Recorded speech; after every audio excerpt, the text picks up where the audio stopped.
And hello and welcome to the 4th episode of the Anime Symposium. I'm your host, Andrew, and with me I have Dawson. Hey guys, what's up? And I have Connor. What's up? Get farther away from the mic. Okay, how was your week, guys? It was pretty good. I got my class that I had a test in canceled the other day, which that's always nice. Made my life considerably easier. Yeah, I'm trying to think. Anything else eventful? Note. I made a shit ton of food that you guys ate. Hey, you offered. I didn't eat it. I didn't offer. You asked. And you said, yeah, you could have said no. But that doesn't mean you get to lie and say I offered. It's still the other way. I accepted. Again, you could have said no. No, it's fine. It's easier to ask for forgiveness than permission. You still offered. I mean... Nothing of note happened, honestly. Yeah, dude, I've been stuck in this room most of the time. Undertale's still great. I still hate the guy who made the beginner's guide until further notice. I'm telling you it was a fake story. Dude, Dawson, we gotta show you the beginner's guide at some point. No, you don't. Beginners. I am morally against that game. You know the Stanley Parable, right? Mm-hmm. Well, the guy, he made a second game. Oh, I saw the trailer for it. Yeah, you saw the trailer for it. We watched a Let's Play of it. It lasted about an hour and a half. And for $8. Like, an hour and a half video. And I want to kill someone. And, yeah, it goes places. We gotta show it to you. In a way Connor doesn't enjoy. In a way that, it should not exist. I think it's beautiful. But you're a terrible person. Well, I don't think that's why I said it's fiction. If it's real, then it should not exist. Let's see, what else? Anything else? There's an easier way to do what he tried to do. Anyways. Well, speaking of easier ways to tell a story, this week we're going to be talking about Kekkai Sensen, an anime that we all just, randomly chose. Did you know he forced that segue? Yeah, I know. Dude, that was before we even started recording. Stop doing that joke. But yes, we decided to watch Kekkai Sensen this week. Yeah, in the English, Blood Blockade Battlefront. Yes. So again, we're doing a little bit changing around with formats and stuff like that. So unlike the other ones, all three of us watched this separately without talking with the other people. And we watched it blind. Knowing nothing about it. So this is our first time really discussing it. Yeah. We did know that White is a Mongolian character. But that's you mean anime only? Anime only. Yeah. Sorry, not long. So anyway, starting off again with part 1 of this podcast, we have the non-spoiler section. Kekkai Sensen is an anime that aired in the spring of 2015 and then ended just recently, a couple weeks ago on October 5th. Yeah.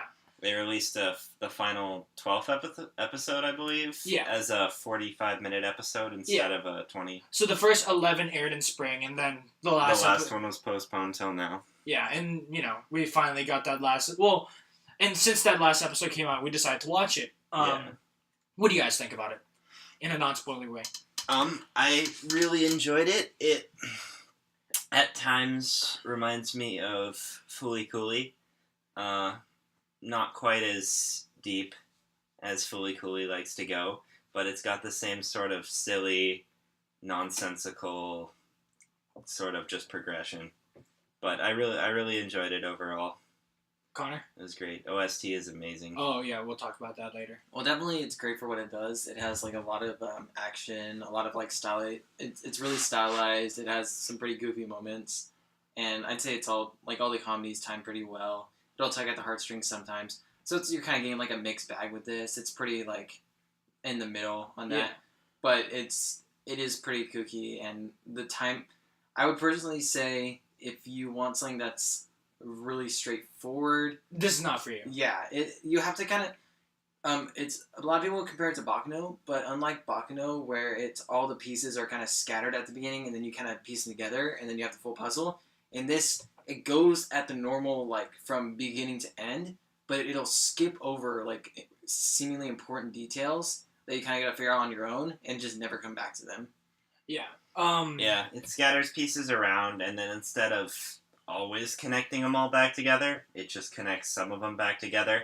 So it's constantly doing different things with itself, and that makes it very interesting, but also don't expect full continuity. Yeah, I mean, the best way to explain this is it's kind of like a series of shorts with a overlying story along with it. It's about basically a guy moving into New York City that's been kind of taken over by this like fantasy sci-fi monster realm, where monsters and humans kind of live in coexistence. So it's kind of this. He goes into this, and it's kind of the misadventures from the day to day of his life living there.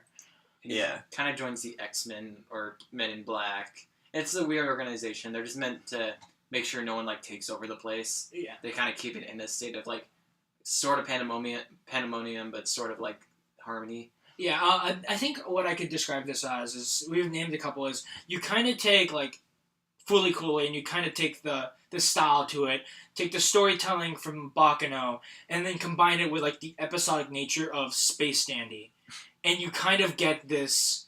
It's got a bit more of an overarching story than Space Dandy does. Well, yeah, but it has a nice overarching story that's anime only. I honestly compare it more to What's It Soul Eater. So yeah, I could see that. They keep bringing in more characters, and the characters stay. Yeah. After they bring them in the first time. Yeah. But they'll keep introducing characters. It just doesn't have as much time as Soul Eater did.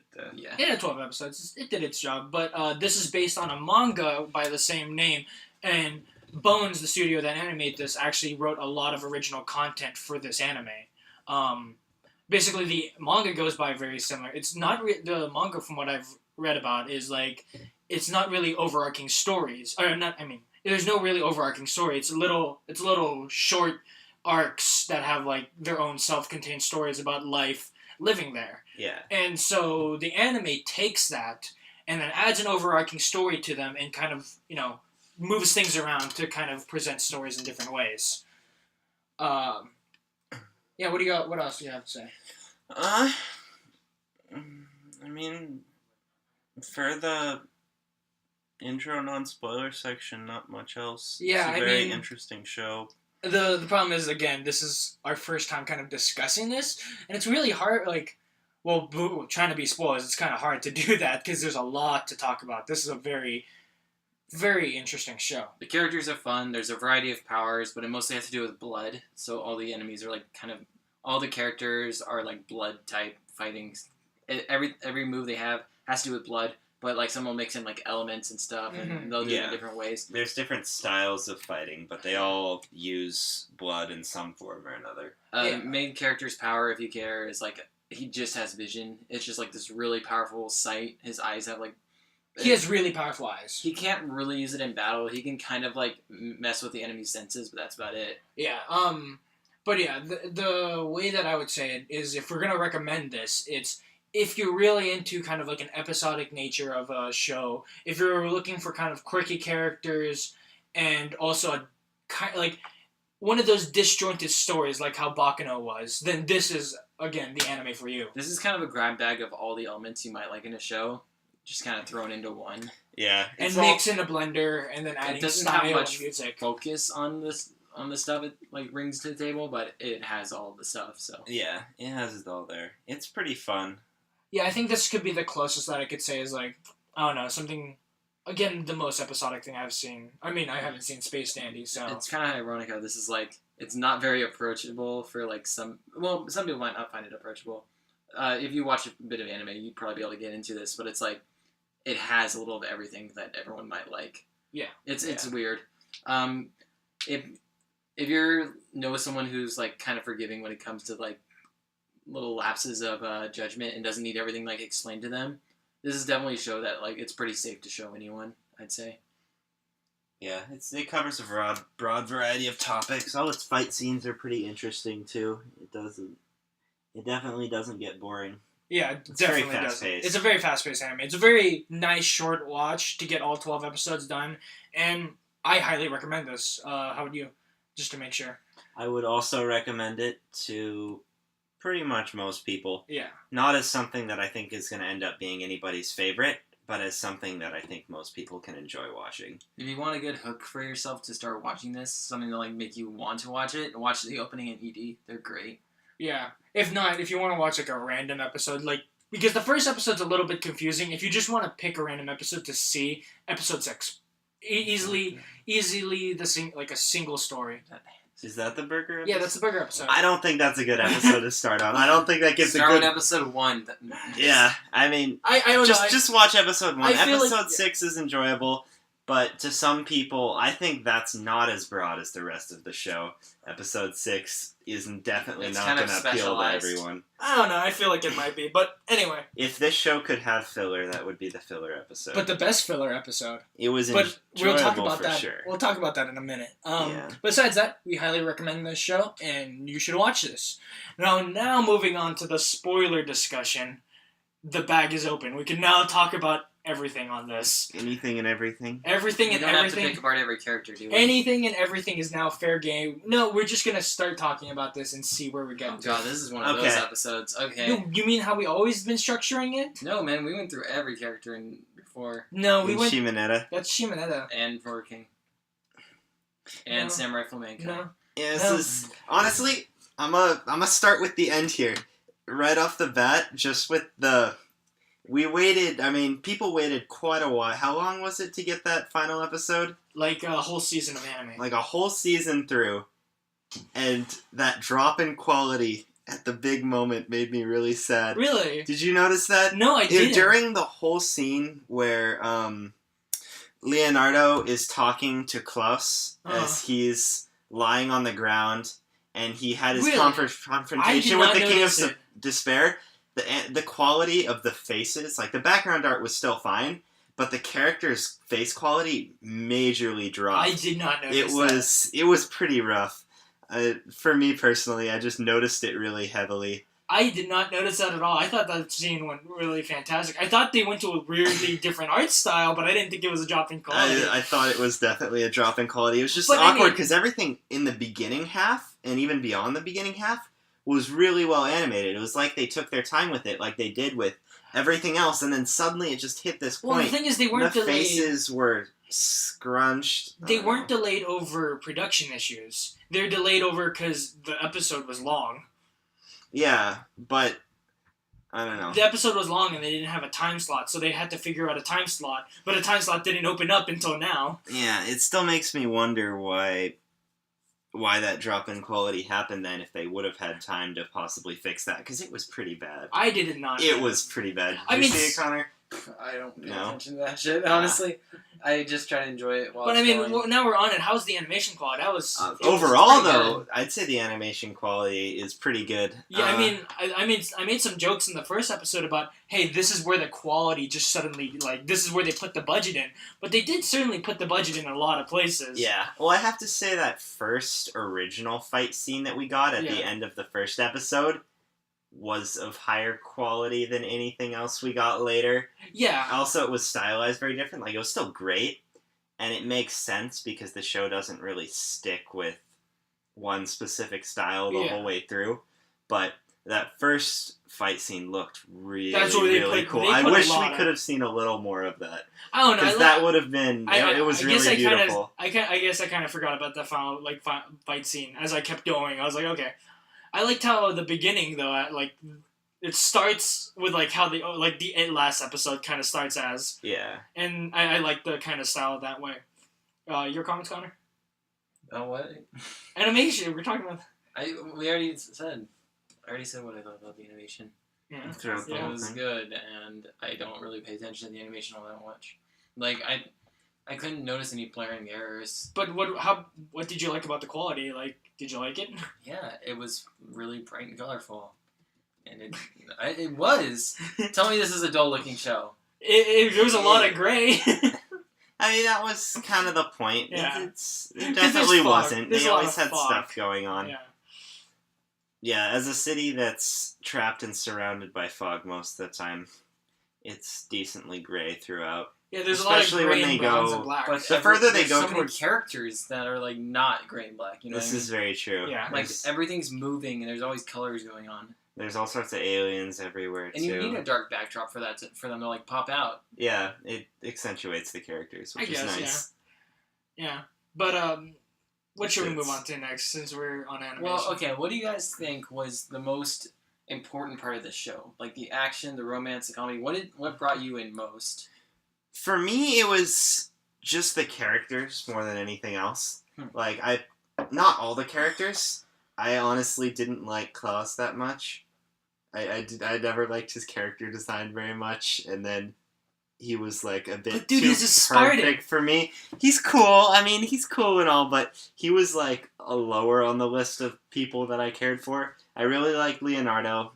Well, Klaus is very much the straight man, and just like I understand his character. What you're aspiring to be. Yeah, I understand that, but because of what he was and his character, he was fucking episodes devoted to how cool he is. Cause he's the coolest. He played chess for 99. He played that game for 99 hours. The concept behind that game was pretty interesting. I want to play that game because there's infinite chess. Oh, dude, did you notice how like even like balloons started popping up with like the chessboard pieces on it, and you're like, how do you play this game?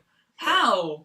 Dude, it's honestly, it seems like that was just a Looney Tunes thing to me. Honestly, I was just like, oh, this is getting silly. Yeah, I mean, it was pretty silly, but I thought it was also pretty cool. Plus, it seemed like it was just basic battle tactics on most of the pieces. Like, it wasn't going full chess style, like this to this. It's like, okay, I'm gonna take this piece, and it's gonna be this sort of soldier, and we're gonna move it around the board. It's just kind of an ever-increasing battlefield. With, like, adding more and more soldiers. And and I'm assuming each has their own specific rules and stuff like that. That episode I learned Japan also hates Russia just as much as the U.S. Really? Yeah, they had the, the Russian... Everybody, in Japanese shows, well, maybe not in Durarara, but... Every other country's ambassador is an evil monster. Yeah. Well, he wanted dukes for his country. He was also kill everyone in the room behind me, please. He was incompetent. Well, yeah. Well, I guess it was an American-styled show, so it makes sense that they would choose Russia as the country. Country to... But, like, I don't know, for me it made sense of, like, this is supposed to be a secret meeting. I don't want no one knowing that I got nukes.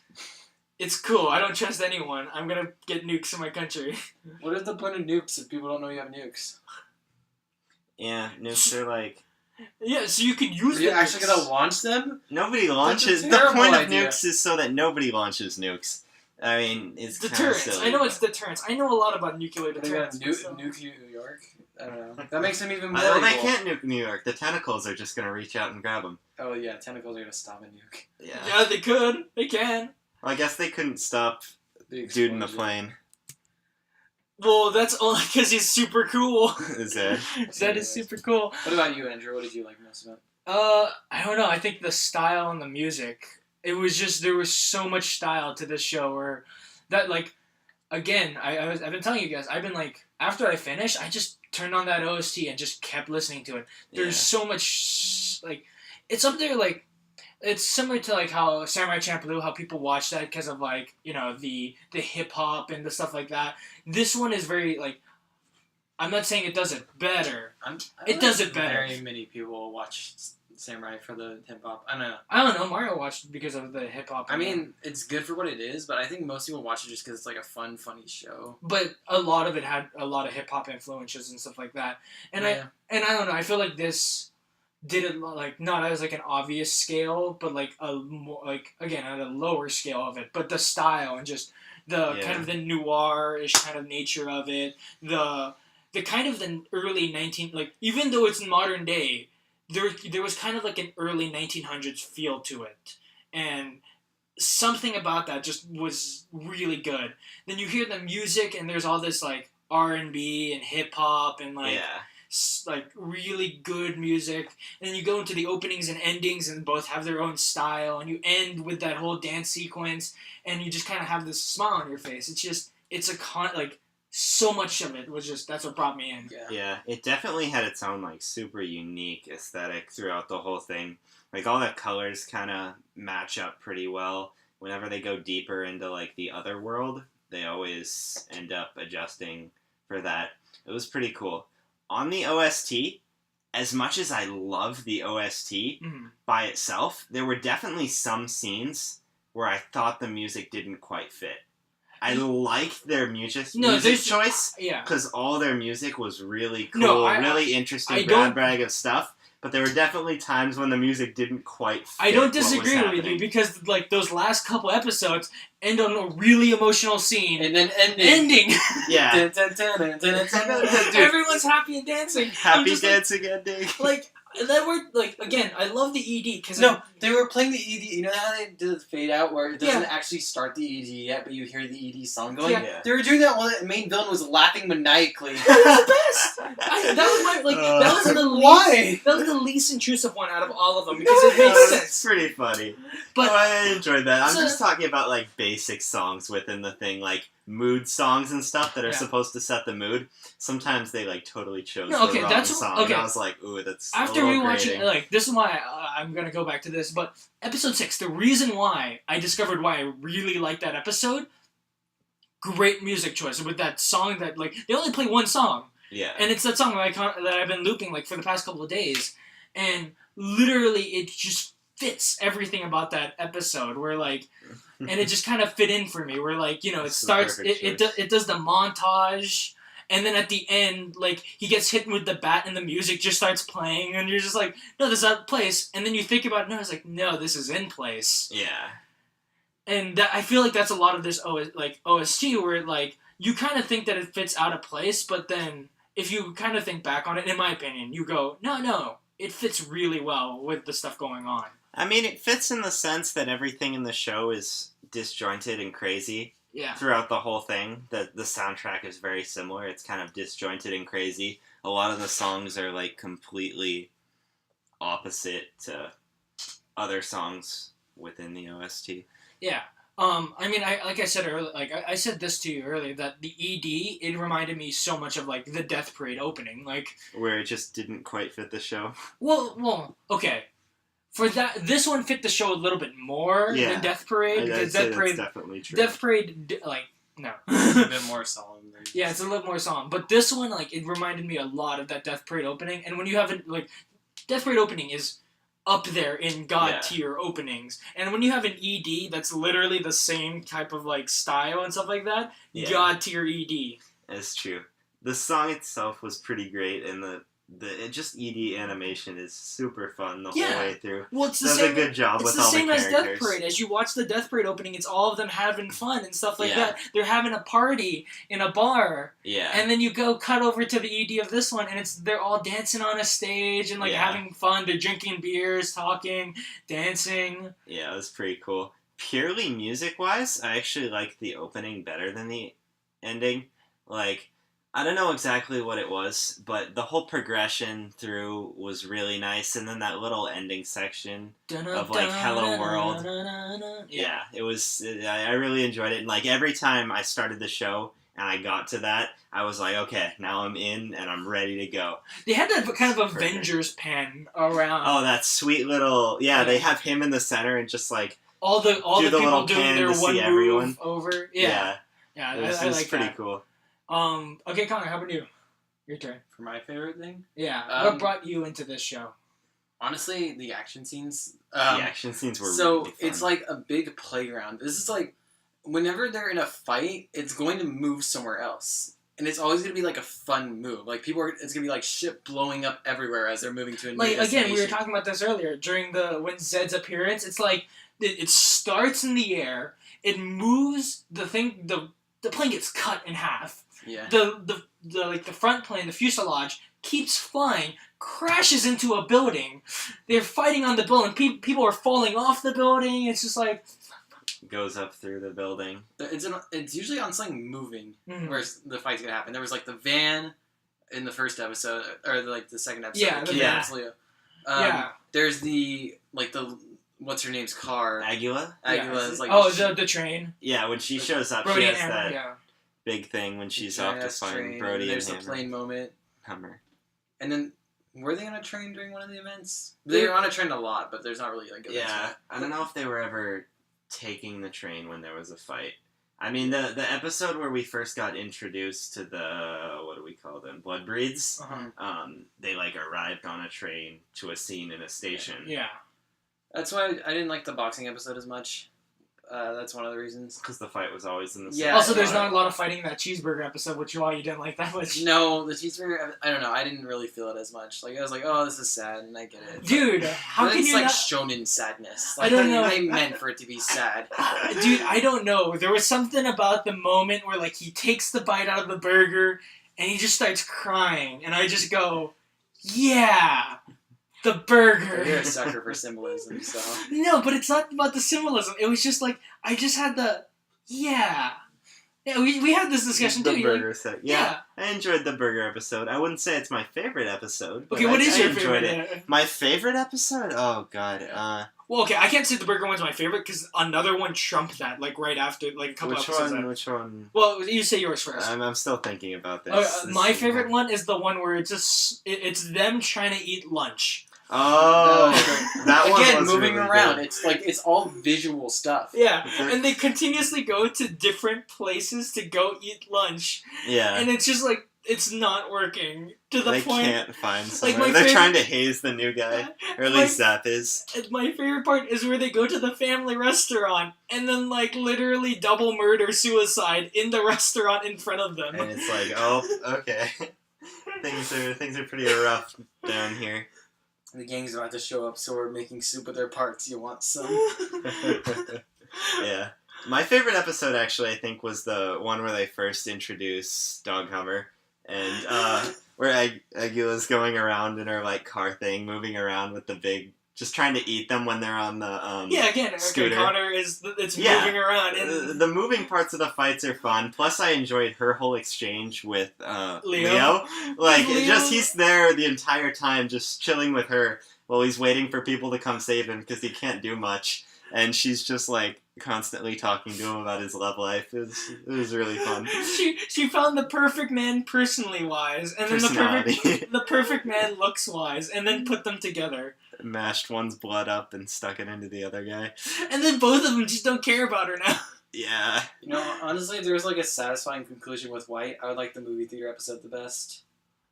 The one where It's the episode that we're talking about right now. That's the same episode? It's the same episode. I think that's the end of that episode, Yeah, when because he takes her literally- on the Oh, yeah. scooter.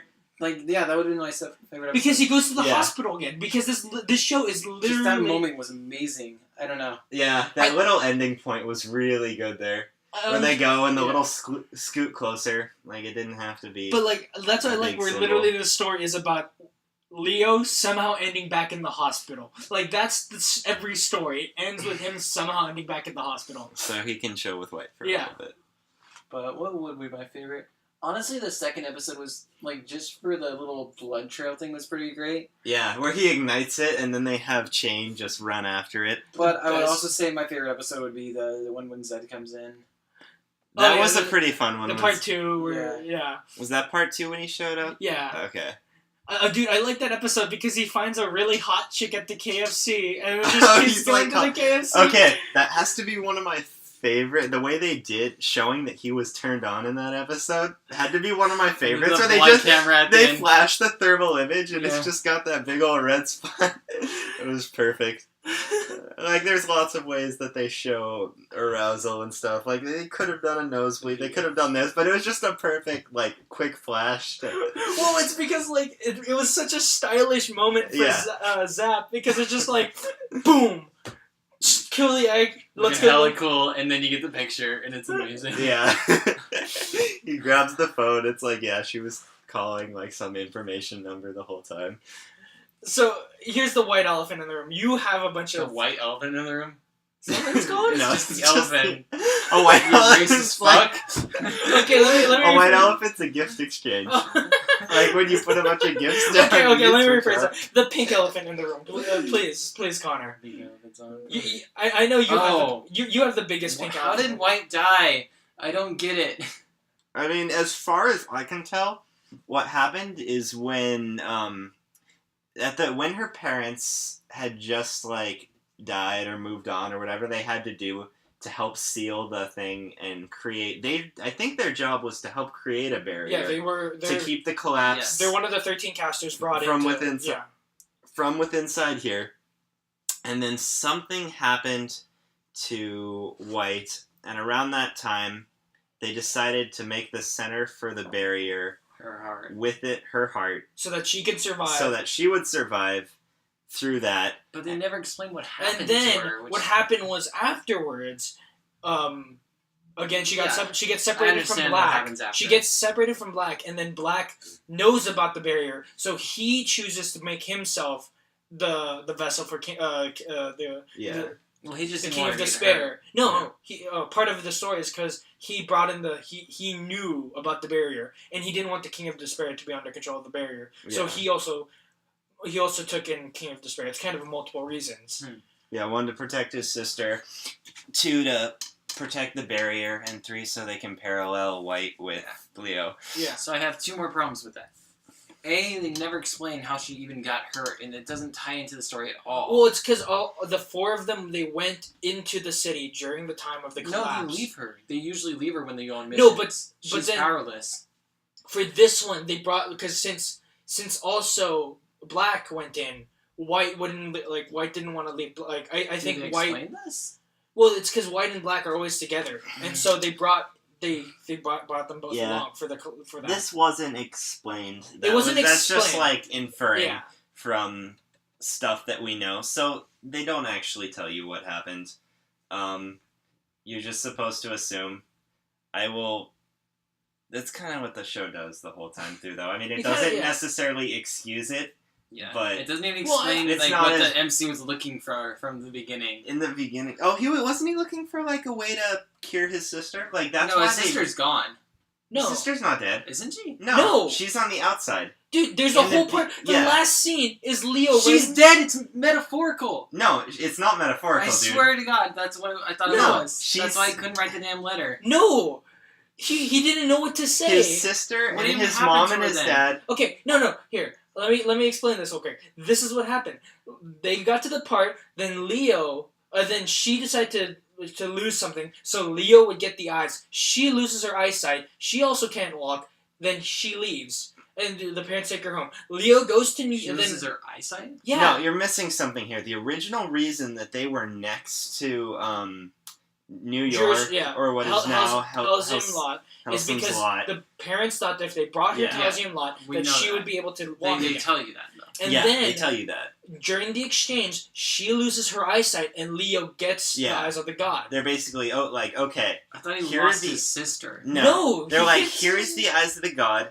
One of you is gonna have to lose There's a price for this. One of you's gonna have to lose your eyesight, and the other one's gonna get the eyes of the I god. thought he just said who will Who's it have the gonna be? vision. Is all. I mean, it said who they had the vision, and then they had the whole thing of both of us knew that one of us is gonna lose their vision. They didn't specifically say the vision, So yeah, but she definitely wasn't dead. It's just yeah, he's mad that she went from being she was already crippled.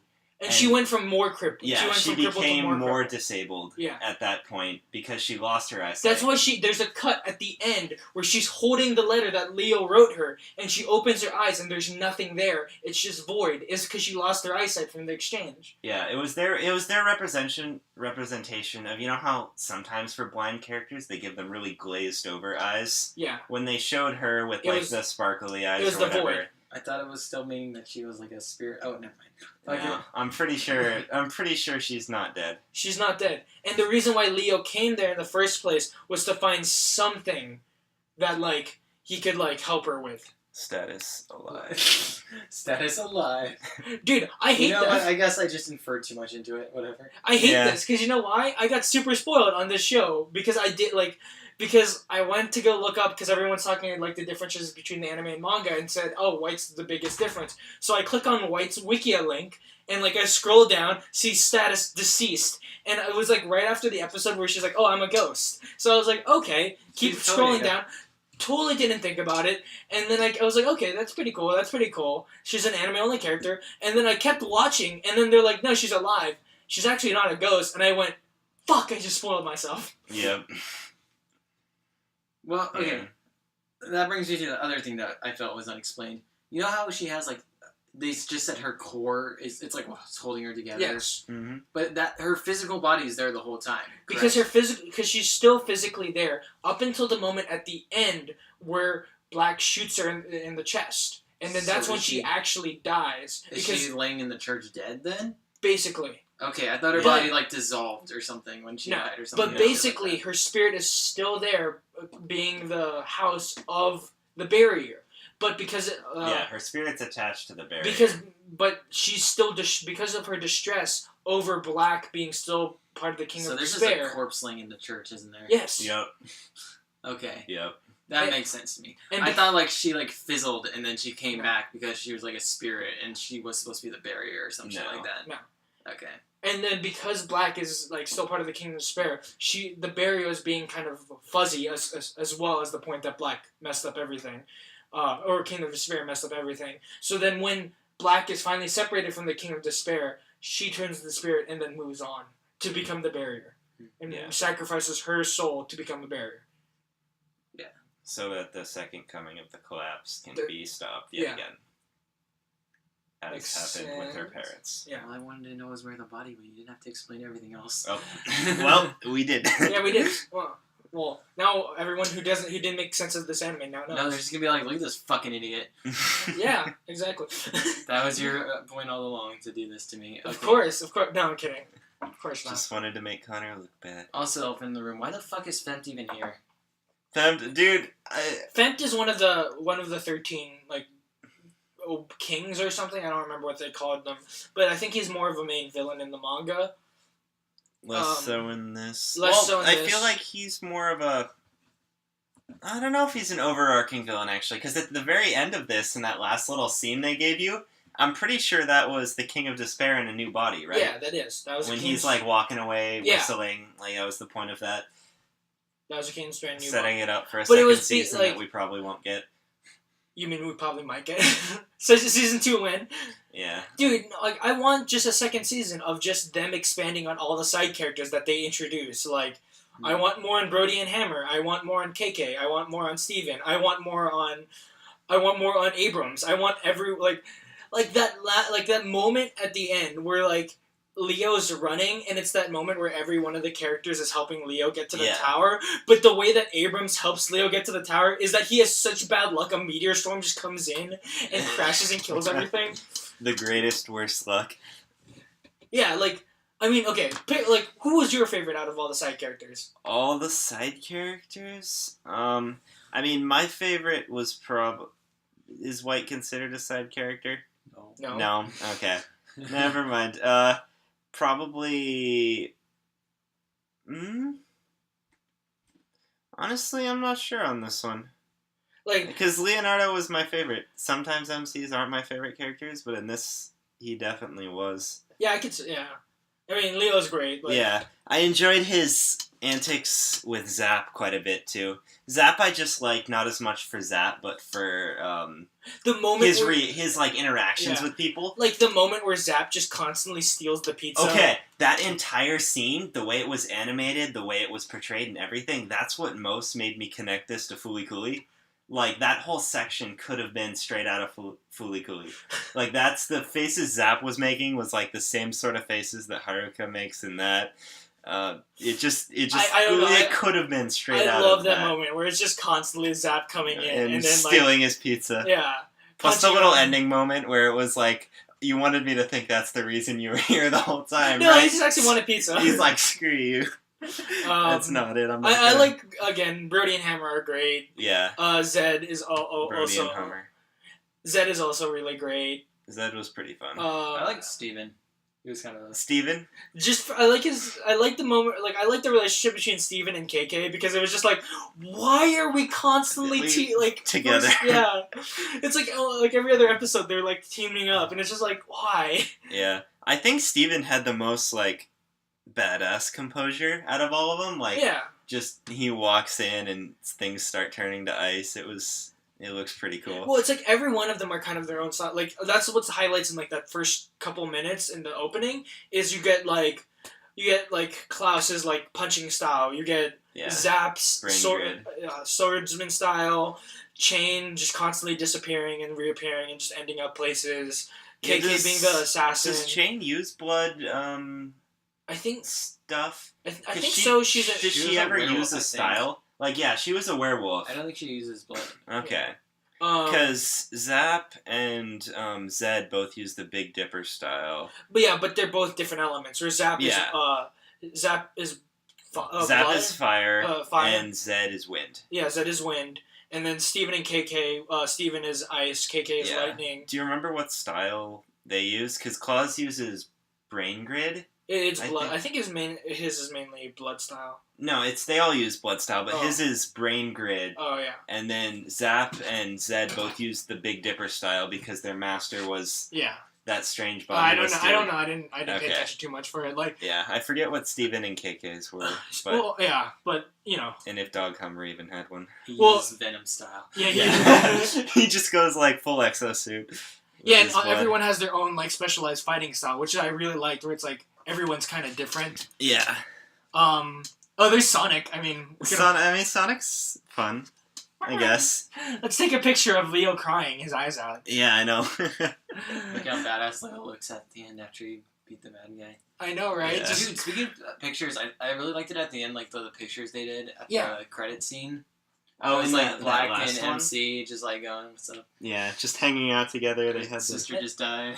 Yeah, well, let's because be they were happy hugging over the mutual loss of White, and then Black just piecing out, going somewhere else in the world, and then oh, he was probably going with the summoners. Yeah.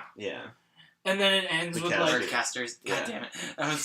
That stupid anime you made us watch. Hey, it's Anti-Magic Academy. Hey, dude, I'm a summoner and an alchemist and a a necromancer. All in one. But I'm gonna summon a robot. No, it's not a robot. It's actually his name. It's basically a robot, dude. It's practically. His name is King Arthur, and he has a railgun named Excalibur. Dude, play a Final Fantasy game. That's all I could say. Stupid as shit. But yeah, I mean, let's see. Anything about okay, you talked about your elephant in the room stories. Anything else about the plot? Do you want to just gush on the burger episode for a bit, Andrew? No, I'm asking you guys again. I love the burger episode, but there's other great ones. Yeah, I mean, I already talked about my favorite. The ending, the very ending, besides the drop in animation style, besides my problem with that, I really like the way they wrapped it all up, and I like a lot of what they did in that final episode, but some of those lead-up episodes to the final episodes, I don't think were quite as strong as they could have been. I can't quite nail down what it was. I thought White Time was kind of cliche. But something, I think it would have been... I think it would have been weird if she didn't die. Yeah. It would have been an awkwardly happy ending. Because the reason why they did that is okay, maybe let's open up for season 2 with King of Despair walking on the streets, and then Black piecing out and White dying. There you go. All the anime-only characters are gone. So we're good to go. We're good to go, yeah. You really think that season 2 would follow the manga? No. Okay, so here's the thing. Now let's talk about the season 2 discussion. I know anime doesn't take the chances of ever getting season 2 are very low. Very low. Unless, you're always on Seki. Dude, I wouldn't care if they kept all the anime characters in season 2. That'd be great. Yeah. But the thing is, they're still kind of it would be hard to do it. Yeah, I bet you somehow, if they do a second season, there will be more White in there. As, he's gonna, talk to the barrier somehow. It's not gonna happen a lot.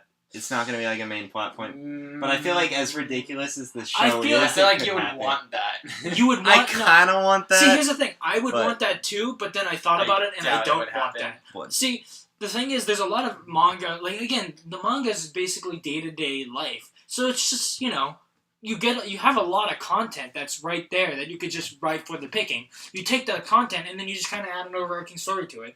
Bones has done it before. They did it with this season. They did it with Full Metal. They did it with Soul Eater. Yep. Take the source material and kind of twist it a little bit. Except they didn't do a good job in Soul Eater, but that's And you could debate over Full Metal. I say better, but whatever. Yeah, that's a discussion for another time. They could have done the better ending though. I mean, it was the last Airbender thing.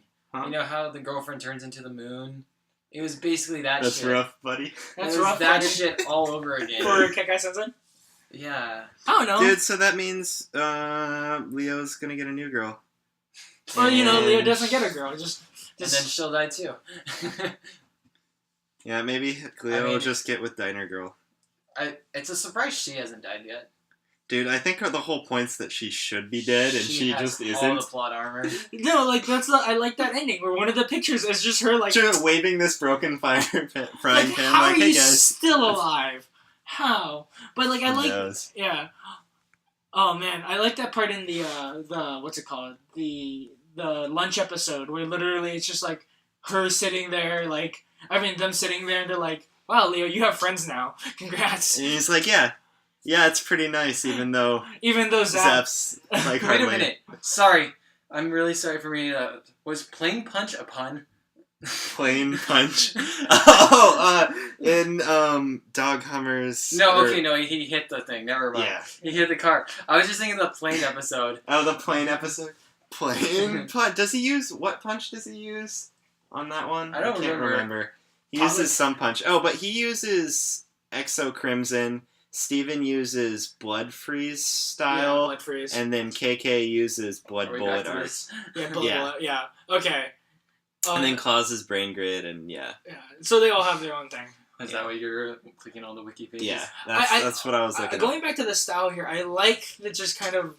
There's something about that style where, like, the style that I liked where, like, the second episode's like, I'm a part of Libra now. There's Libra members everywhere. Then it just goes and just points out every member on It's the like, street. It's like, yeah, like, when I saw that scene, that's when I knew I would really like this show. It was just Yeah. like, that's, like, the first episode was great, and then when I saw that scene, it's like, yeah. Yeah. And then the moment they're walking around with the little portraits still on them and still moving around, I was like, yeah, there's something about this. Yeah, there's something nice. It's fun to watch something every once in a while that just you can just go with. Like whatever it does is gonna be fun, and you don't need to question it because it's good. Yeah, I mean, there's no really themes and messages in this one. The animation's amazing. Music's awesome. Characters. Oh yeah.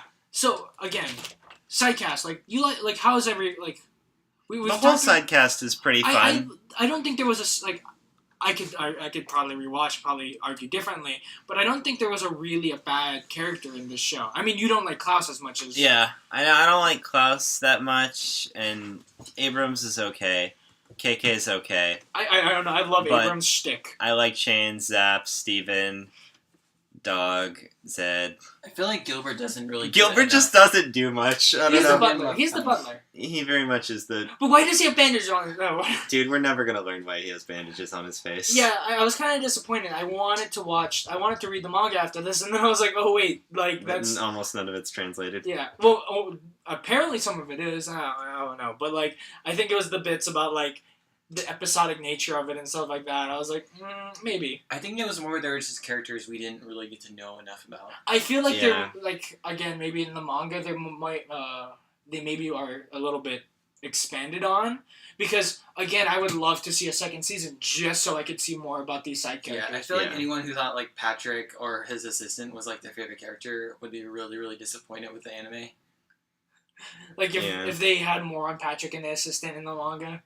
Yeah, like Like I'm sure they do. the reason why you don't remember is I'm thinking about it too. They only appear like twice. Yeah, They I didn't appeared- even remember these characters existed. They remembered they were there in the third episode when the vampire When they were talking about, oh, I saw a vampire. they saw a Yeah. vampire.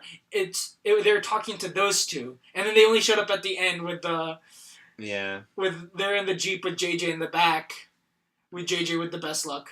Yeah, our friend. I love Not that. JJ. Huh? Oh, not JJ. Blitz. Abrams. You think of a different Abrams. Oh, good job. Yeah, you're right. Yeah. I mean, I would want to see more of like Fempt and Agula because Yeah, I really was them working together would be a fun.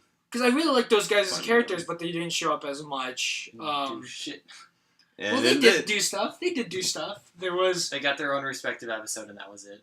yeah, they each got one episode, and then it kind of dropped it there, and then they just kind of chilled with the King of Despair for a while. Like your turn next. yeah. But besides that, any last minute thoughts? Besides the fact that I had a lot of fun with this show, and it's been a while since I've had quite so much fun Uh-huh. to this extent. No, not really. I had a lot of fun with this too. Yeah. Yeah. I mean, I remember you talking. He's like, "Wow, this is a really disjointed, convoluted." This story." is like what you get when you let them just fuck with your manga, and it's a good enough studio to do it. Yeah. But in a good way. In a good way, because they do good. Bones does good work. They do good work. Yeah. Most of the time. Okay, for this one, my last minute thoughts on this. I was telling you about this the other day, and now I'm gonna say it. Probably when I was finishing up this anime, like 11, 12, Yeah.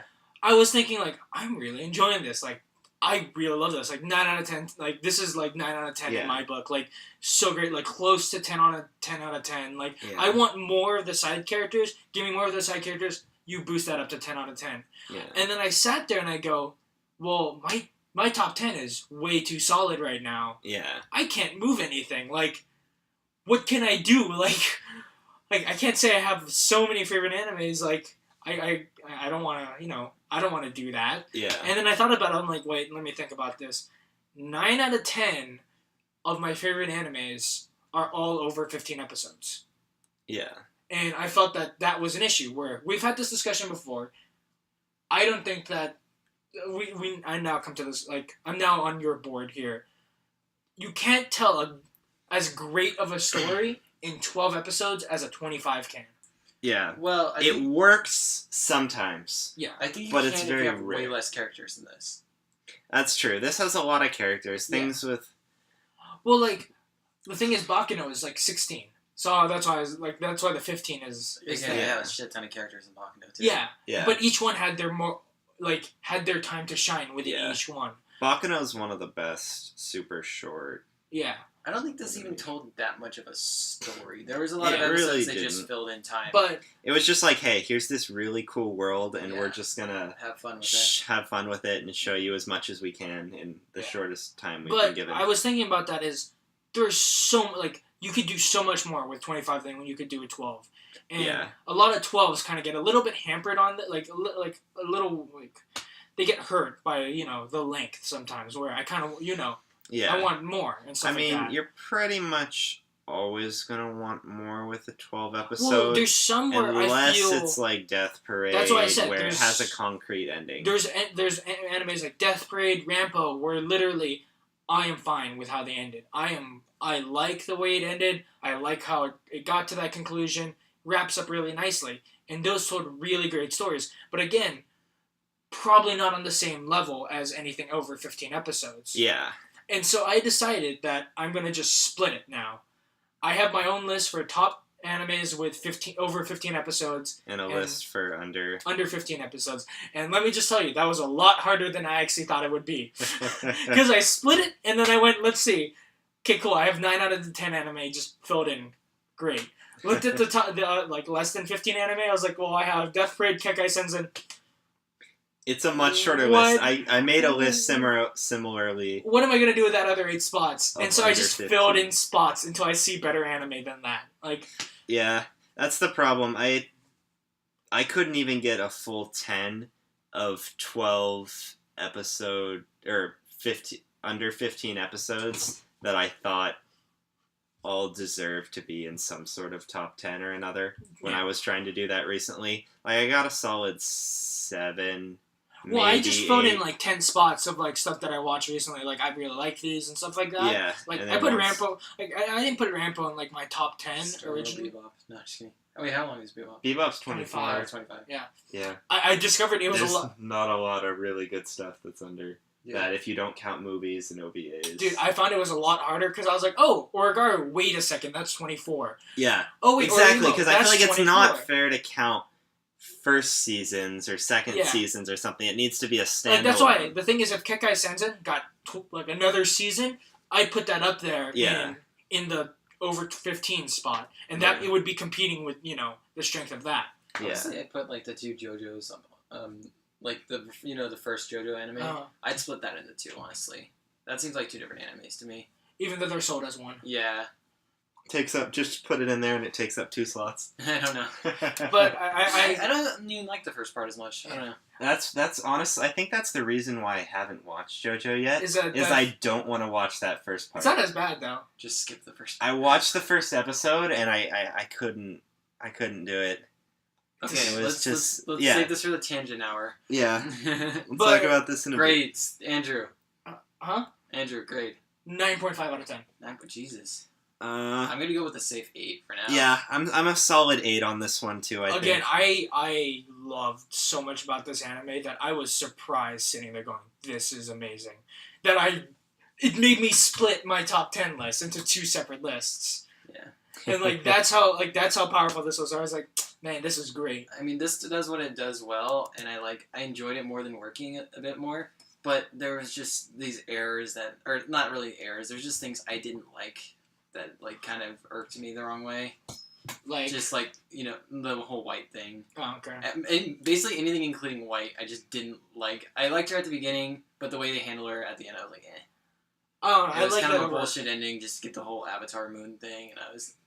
She wasn't handled quite as delicately towards the end as she could have been. Not like her. Not that in a way as Well, in. she was murdered. Yeah, I don't mean it within the story, within like the actual story. I mean it like as the people writing her didn't put quite as much time into her story as it seemed like in personality than they had previously, I think. But Yeah, I don't know. For me, like, there was I felt something with this one that I was like 9.5 yeah, is a solid spot. Not quite 10, meaning I'm dropping like on a normal Mal list, dropping it down to a 9. It's not a 10. yeah, Give me more of those side characters, flesh them out more. and it could be. It could be solid 10 for me. 10 out of 10. Just give me the same amount of music. Give me the style. Give me the noirish. I'll love this. Yeah, the second season would be fun. Be down to get one. I doubt we will. I know but we it'd be will, cool. but I don't know. This solid 17K average. Something like that. Yeah, looking at this, that's more than JoJo Part 3, both seasons. More than Arzon Seki, what is definitely getting a second season. Confirmed. More about the same amount as what's it called? Sympho Gear. I think more than Mahori Sensei Negima. No, Negima had more. Oh damn! Pretty sure. Yeah. Strangely enough. Strangely enough, It's yeah. not that strange. It was a high school Eki battle. But In compared to the 2005 manga, it's just so bad. It doesn't matter We'll how get to good that. it We'll get to is. that. We'll get to What that. matters is what they put in it. Dude, there's so many Eki high school harem Yeah, stuff Why out do you there. think They that don't is? all sell that well. if a big enough company's behind it so that it gets commercials, they will sell that well. I feel like what studio did Negima? Because I feel like it wasn't even that. I don't Because they even not Nice of only a got studio. the fans of Negima, then they got the general populace. Isn't it sad? I don't like. We're gonna get to our long discussion about this now. About So Negima. we're gonna now go into our third part, of course. Wait, what was part 1? That Oh, was non-spoiler. non-spoiler, Non-spoiler, then spoiler, and then spoiler. tangent. What have you guys been watching or reading that's not what's on like what's not here? Oh. Not counting. Anything- Fine, I'm leaving. No. Fuck off. Did you watch anything else, Connor? Dude, do you want to sit on a half an hour UQ Holder Negima No, discussion? I just love that. Connor may fuck off. Connor gets to fuck No, off. it's just Connor may leave. Like, you may leave, you may not leave. You have a choice. You can stay if You you can want. go is what you can do. Alright, anyways. Yeah. But besides finishing up UQ Holder and watching this, Watch the 4 things we said we would. Or Yeah. But we'll talk about that in a minute. yeah, I actually don't think I've watched any or anything else. I watched half of Free, which, I mean, the animation is as nice as it's obviously going to be because Kyoto Animation did it. It actually is kind of interesting to see a sort of, like, more fan service-y oriented show Mm-hmm. that's pretty much directed more towards girls than guys. Like, It's just kind of interesting to see He was in the things, tub with. I just want to know why you're watching it. Why I'm watching it? Because I love Kyoto Animation, and they made it, so I'm like, okay. Dude, he was in the tub with his swim trunks on. He came out and he was like, yeah. Yeah, dude, he's hanging out. Have you guys watched any of it? No. I've seen parts. Yeah. And I I've don't know. seen the abridged version of it. It's just interesting to see, like, progressions and tropes I recognize From shoujo.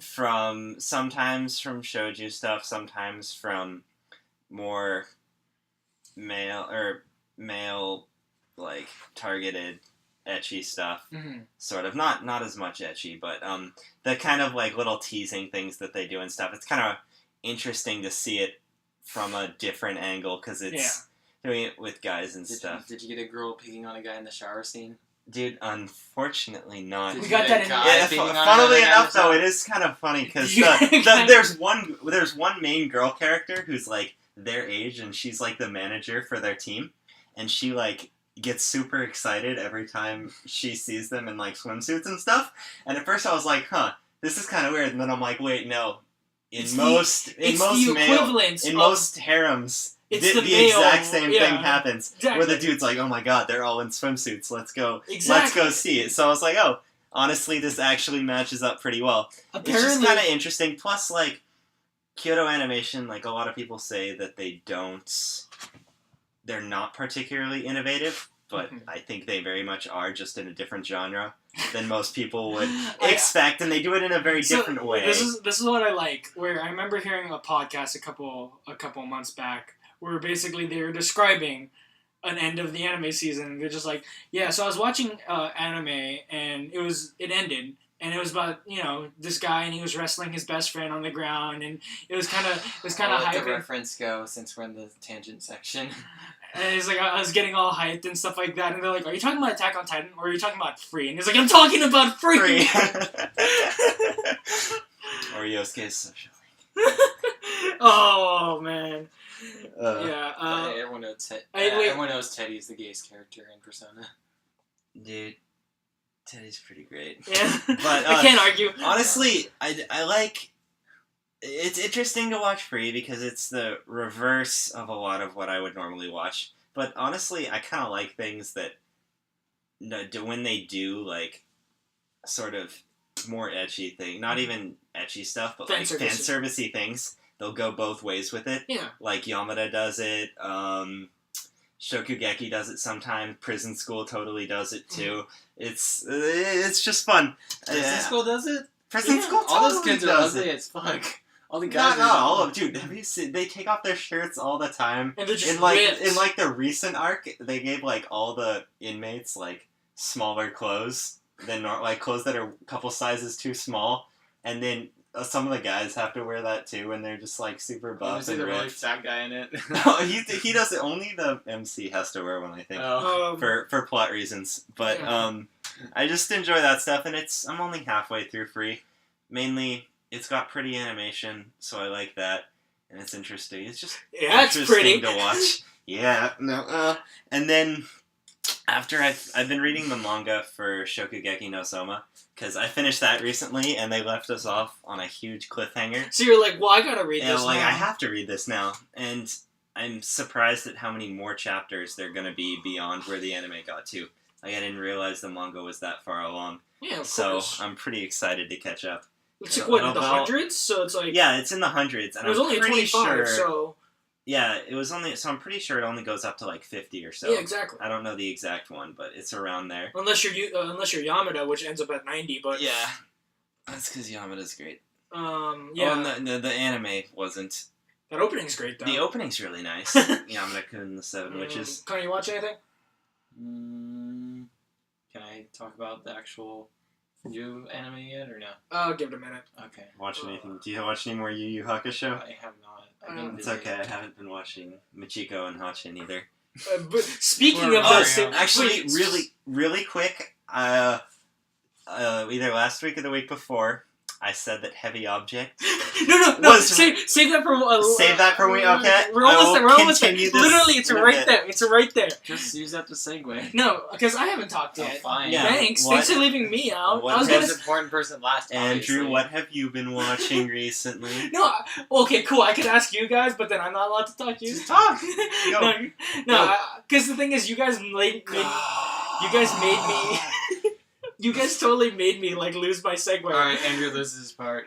Let's Okay. go. No. Okay. Anyway, I finished the Higurashi lately because that's what the segue was gonna be. I was like, oh yeah, speaking of Yu Yu Hakusho, Michiko, and Hachin, I finished up Higurashi lately. Yeah, I don't know if we're ever gonna talk about that in the future because we might as a backup at some point. Oh but yeah, speaking of Shokugeki no Soma, Yeah, I'm making you watch that now. Now At that I'm some done with point here. Higurashi, You can read it if you want. I'm cool with that. I'm deciding it still because if I go to Yeah. class, then it'll be a nice thing to read. But So, Andrew, what did you think of Higurashi? do you know what I think? Wait. I know what you think. Power of friendship. I know what you think. Yeah, power of friendship. That's all I'm gonna say. But we're recording here. I know, So, no but spoilers. like I said, I don't know if we're ever gonna come back to this. So for now, I'm just gonna say power of friendship. Mhm. That's all I'm gonna say.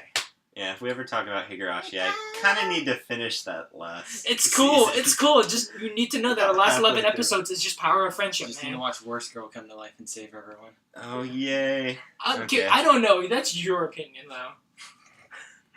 Don't tell me you liked her. I think she's decent.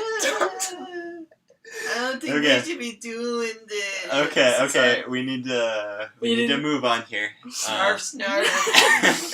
Okay. Is it on to Moving on to now, fall season week 2. We did week 1 preview, and now from this point forward, I think we're going to do some weekly updates on stuff that we're watching to kind of, talk about things from week to week.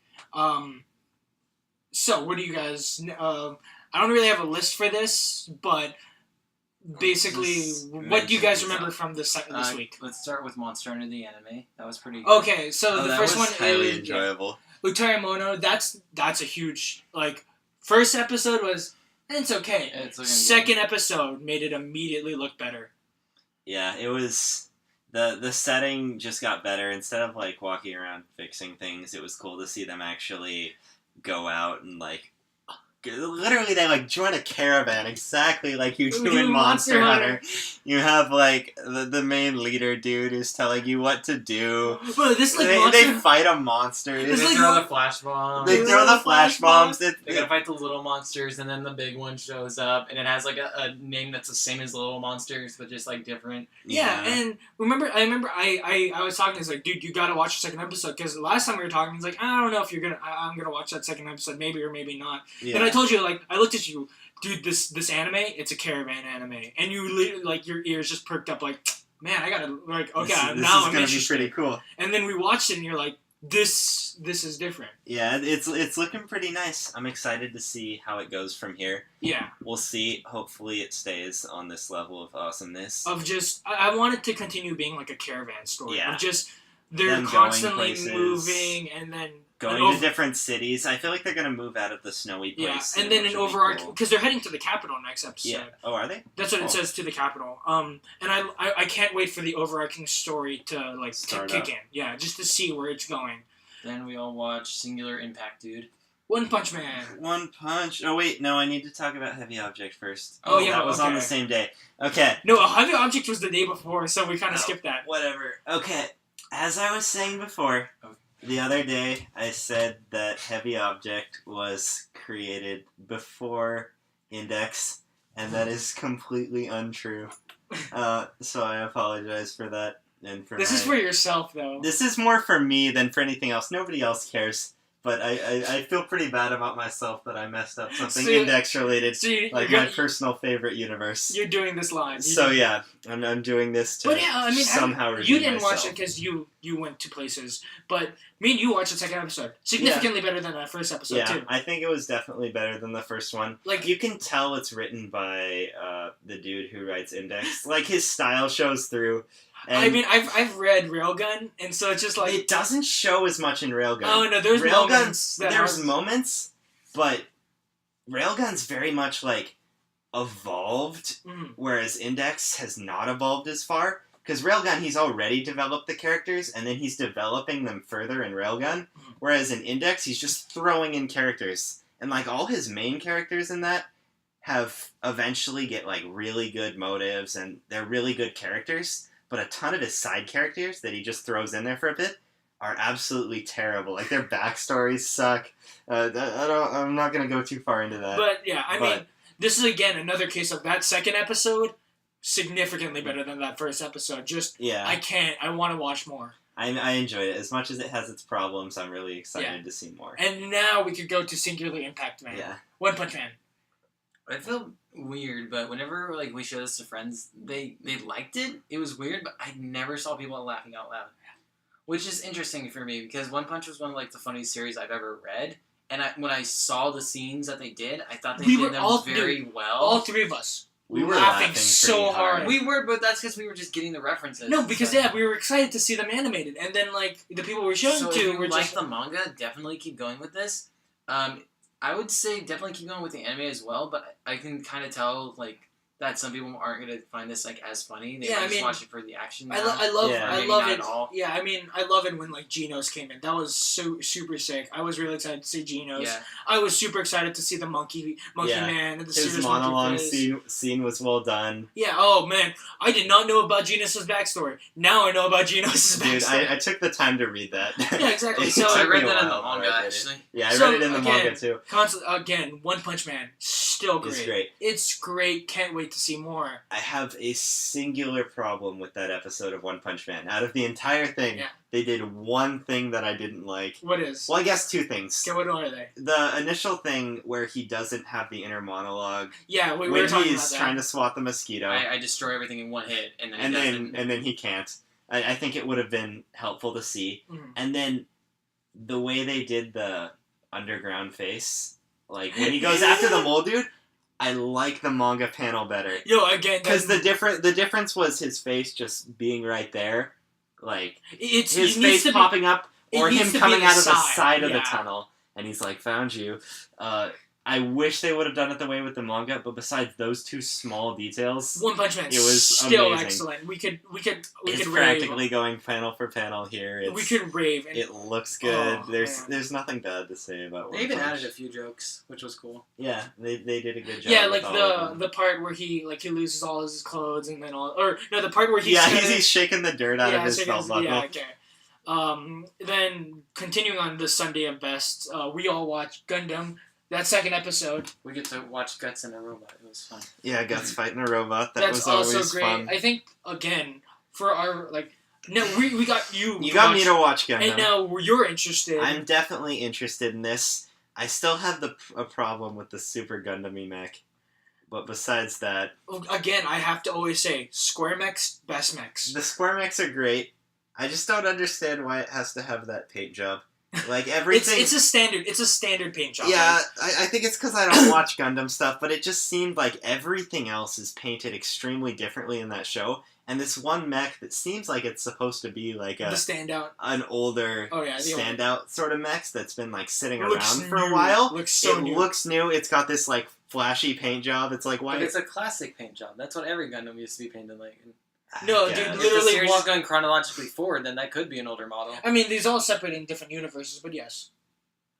Yeah, I don't know. I don't know a lot about I'd like Gundam. it to be the same universe. I haven't watched any Gundam. Me either. So that probably has to do with my problems with that. I've seen Gundam Wing. That's literally the paint job from Wing Zero. I don't know. I really like the setting that this one starts. Yeah, the setting's really cool. And the characters are likable and.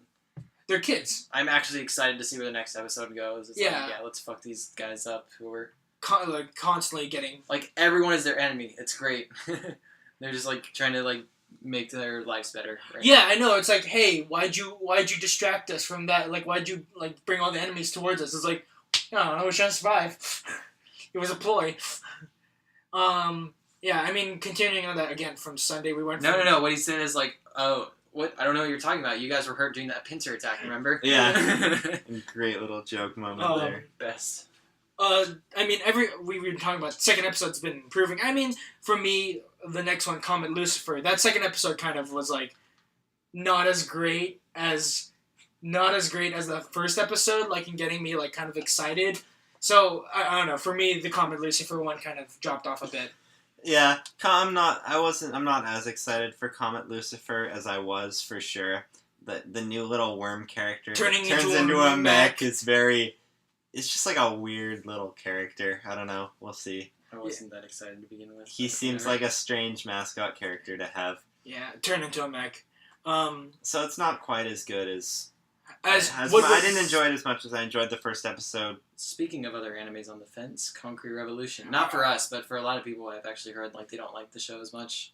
I don't know. It's think Kekkai it's- Sensen, but in a different setting. Yeah, I think I'm gonna like. It's kind of a weird judgment to make right off the bat, but Yeah, I think okay. I'm gonna like Kekkai Sensen better than Concrete Yeah, my mind has been Revolution. like reshaped after watching Kekkai Sensen. I'm more interested now in Concrete Revolution after watching Kekkai Sensen, Really? but I don't know if I'm gonna like it as much. I'm less interested actually after watching Kekkai Sensen. Really? Because it's like, okay, It's like you're halfway through Twilight Princess, and then you play like what's the Wind Waker? Ocarina of Time. Ocarina of Time, Okay. and you're like, wait, I've seen this shit before. Yeah. I don't know. I like You can't really come back to it. the storytelling in Concrete Revolution because again, The way- double timeline is pretty interesting. I'm interested about the double timeline. That's what I'm interested in, and the way that they did it this week, where they showed the ghost in the beginning and the end, and you just see the change. Yeah. I I almost felt wish they would save that for another episode. But I felt really like I was like, this is cool. Yeah. But I feel the mainly re- I'm not liking the characters as much as I like the course, characters yeah. in Kekkai Sensen. Dude, I think love the characters in Kekkai that Sensen. is my biggest problem with Yeah. it right now. We'll see how it goes. I need to watch some more before I make any solid judgments. But on this. again, I went back on I was on the fence about this, and now I'm tilted over. Where Wrong word. Comet Lucifer pushed me onto the bad side, this pushed me onto the good side, like the Okay. second episode. and finally, And we finally- have two more. No, and finally You on had your Sunday stupid we one. watched. Did we watch any more on Sunday? No. Why do I always feel like there's more? I watched the next one of Komori-san. That was decent. Again, 2 minutes, not enough time. I watched your stupid mech thing. Yeah. Oh. Anti-Magic High School. Oh, well, Oh, the anti. well, okay. I didn't talk about this then. The two generics on Saturday. Then they kind of I looked it up and I saw it. It was like somebody wrote, "What's the difference between these three generic animes that are airing this season?" There's Asterisk and there's Calvary that air on the same day and almost very similar time slots.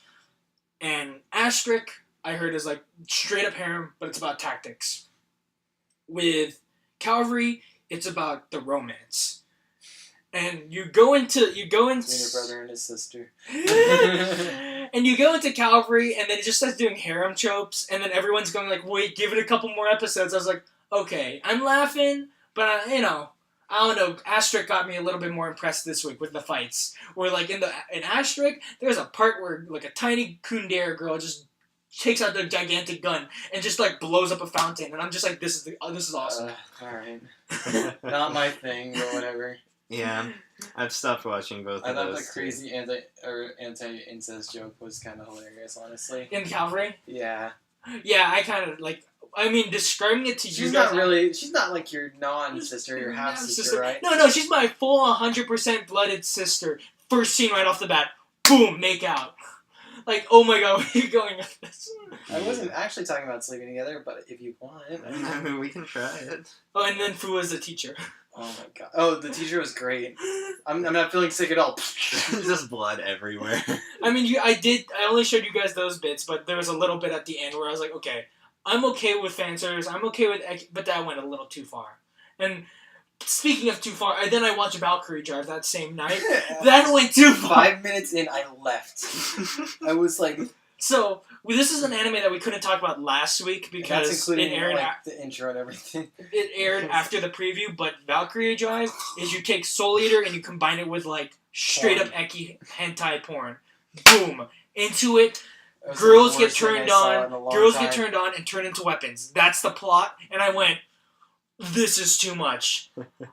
I'm gonna have to force myself to watch the rest of this. No, you're not. Don't do it. Well, the thing is, I'm obligated. I was Clean up talking. the bathroom when you're done. I talked about it. No, that's Mario. Anyway, I talked about this 6 months ago. I had that in my head where it's I'm gonna watch, Valkyrie Drive when it comes out. This is gonna be fun. This is gonna be exciting. It's gonna be the good Soul Eater, just as jokes. I'm making these jokes. Now that it's out, I have to show my work and actually watch it, and I'm gonna have to force myself to watch that next episode. Yeah, seems pretty rough. It was rough, man. It was there's a girl who she only gets turned on by S&M, so she's being dragged around, and I'm just like, See, that's a funny joke. I enjoy jokes and stuff. But I know, but the moment that shit was blatant. the moment the two maids both take off their shirts and start rubbing their breasts together. Okay, I don't need to know the details. Thank you very much. Leave out the juicy details. So here. okay, moving on from Monday, Tuesday, we go to Wednesday where I watch the next episode of The Lovely Bones, Sakurako-san. All I could say is, hey, dude, it's pretty good. It's like one of those American crime things, but there's actually story, progress, and characters in it. Like a crime show like CSI. CSI, but actually done in that. Japanese anime version, and actually kind of interesting. Better than the first episode? I'd say it's better than the first episode because it didn't take itself more as a mystery of more of them just it was the basic plot is they find a missing girl and then there's blood on her backpack, so they're like, okay, what just happened here? But the problem is she's 3 years old, so no one knows no one knows about she can't talk, she's 3. Yeah. Then moving on to we did also watch the Maid Princess one that we couldn't talk about again last week because it didn't come out. We watched the next episode. That's actually really funny. That show's just fun. That's an actually fun show. I need to still watch the second episode. For what it is, as a harem, as Which an one is eki it harem. It is a failure as an eki. I didn't remember shit about that. It was a Jo-sama something. But it's a harem anime, but it's actually really funny because the main character actually makes fun of the girls for being so naive. Basically, it's a group of really sheltered people in this super rich private school. So they everything that is different. They think is amazing. Yeah. And basically, MC's kind of brought in so that they kind of get used to the real world before they leave, and they get all fucked up because they don't know shit. The only reason they let him stay is because they think MC is gay. Yeah, and has a muscle fetish. But this week Speaking of muscle fetish, there wasn't any of those guys this I know, I was sad there wasn't. No, so you There's missed... these random muscle dudes that appear through the episodes, and it's weird as hell. I'll tell you this, They seem pretty hilarious. There's a really good joke that they do. Where basically in the second episode where the girl who starts the Commoner Club, she starts reading all the manga, and she's never read manga before, and so she thinks it's real life, and she reads about magic girls and stuff like that, and so she's like, I want to be I didn't know commoners all had magic powers. Why did you never tell me this? And so to totally trick her, the MC literally he teaches her to dance to stop time or something. and to play up on the joke, he actually stops moving. So that she thinks that it's stop time. And she starts doing all this shit that you would do when you stop time, but it gets pretty bad. She goes she shows him her underwear and shit like that. And she does a JoJo pose. I'm like, okay, this show is actually what I thought was just gonna be eki harem schlock is actually really entertaining. It's a huge surprise. Comedy. Don't take it seriously. You don't take it. It's a huge surprise for me. Moving on to Thursday, we watched 2, one good, one bad. Yeah. We watched the next episode of Anti-Magic Academy because I forced them to watch it. No, I'm just kidding. Well, no, dude, when the mecha came out, great. No, that super. I already said what I need to say. Yeah, about we that. need- about already the mecha there. Yeah. I'm just gonna leave this piece here. Play a Final Fantasy game and you'll be fine with it. Yeah, honestly, I just thought it was bad CG. The so great. fight wasn't very interesting to me. Watch Fate instead. No, I'd say watch Gatchaman Crowd for CG fights, but at least that show's really intelligent. And then the next one was Perfect Insider. Oh my god, that third episode was great. Second episode was This is extremely a serial kind of anime. what do you mean? It continues. Yeah, of course. Yeah. You can't watch any of these episodes on their own. You have to it continued off of where it left off last week. Yeah. Where they're now going on the trip. There's no next time on. There's no satisfying conclusion. This is just gonna be it's like if you took a movie and you chopped it up into bits. So it looks like the dead body is the doctor. Possibly, yeah. We will we will see what happens next. But honestly, the ending of this episode caught me not completely off guard. Yeah, I wasn't quite ready for that to happen. I thought we were gonna never see her. Dude, yeah, it was pretty cool. I'm thinking we might get a locked room soon or something like that. Dude, that's why I like watched... when all the random characters came in, it's like, oh yeah, these guys work here, and then the random security guard. Yeah, it's like, oh fuck, someone's gonna get murdered. Yeah, no, dude, I watched that first by myself. Yeah. I watched it. I immediately I stopped. I was like, I need to show it to the guys. I need to show it to them. We need to watch this. Yeah, this is going places. I'm excited. Really sucked. It's an 11 episode. 11 episode. Okay, we'll see how that goes. The animation top quality. Huh? It's gonna top one of Andrew's lists. It is highly possible. The comedy was great with the girl who was like, who didn't know anything. Oh yeah, that girl was funny. The first episode, I really liked the main girl. This episode, I actually started liking her less than I had before. I mean, maybe that was intentional. I don't know. Well, she's very pushy. She became a little more realistic to me in this episode, honestly. She did become a bit more realistic. I'm kind of wanting to know, which is more funny about... because she has such an unrealistic kind of... I remember when I saw the thing of this, I thought that the doctor was going to be, like, the girl. No, it's her sister. The sister's going to be the third main. Yeah. And I'm just like, oh, that took me for a loop. Like, when I saw that, I was like, oh, that took me for a huge loop. Yeah, it's looking like it's going to get pretty... The doctor who had locked herself away for 15 years. It's her sister was the one in the car. Wasn't the one in the car? Was that the one in the car? I thought that was her from the past. No, that's her from the car. Oh, that was her with the director? Yeah, remember the director went to go get the little sister, and that was the little sister. Makes a lot more sense now. Yeah, interesting, and then you had the interesting parallels going along there too. Okay, I thought that was like flashbacks. No, yeah, I assumed it was a flashback at first, but that's why I'm getting this. So now that's the third. Yeah. Now cringe back in your seat. Yeah, the whole mystery. Get ready for the next episode. Coming together here. Yeah, I thought that was like the weird sheltered girl, and that was like part of her from the past or something. No. Then why was like. They were saying the things at the exact same time. That was it's really showing the parallels between the two characters. Instead of it being a flashback paralleling a conversation that's happening right now, it was two simultaneous conversations that are very similar happening at the same time. No, that's what I thought at first too. Yeah, that's what Andrew just changed my mind and blew my mind. The minute I went out to Reddit, somebody mentioned that, I was like, no, that was the sister. And then I thought back, I'm like, oh, that's totally the sister. Yeah. In that case, I don't like the parallels as much because they were kind of just forcing it in that case. I want to do this, and they said the exact same thing. I want to do this. I was like, eh. Well, I kind of like it because it's just like they're kind of showing off similar characters, but one's a little bit more, malicious. Yeah. Well, I'm also interested to see if that was just to set up a character, or if that's actually going to have actual stuff to relevance. Because when the whole time that the two things were happening the same time there, I was like, I feel like some of this dialogue is definitely going to become relevant later. Like, it's going to be a clue to the mystery that's about to unfold. Watching it a second time, there's so many clues. I was reading theories on Reddit earlier. There were so many clues towards some of those theories that I went, ooh, I'm excited now. Yeah, I'm gonna wait to develop my theories till a few more episodes down the line. I really enjoy mysteries, and this is throwing me for some loops. Yeah, it looks like it's gonna be a pretty fun mystery, something to think about. Oh, I watched the next episode of the Lancer one.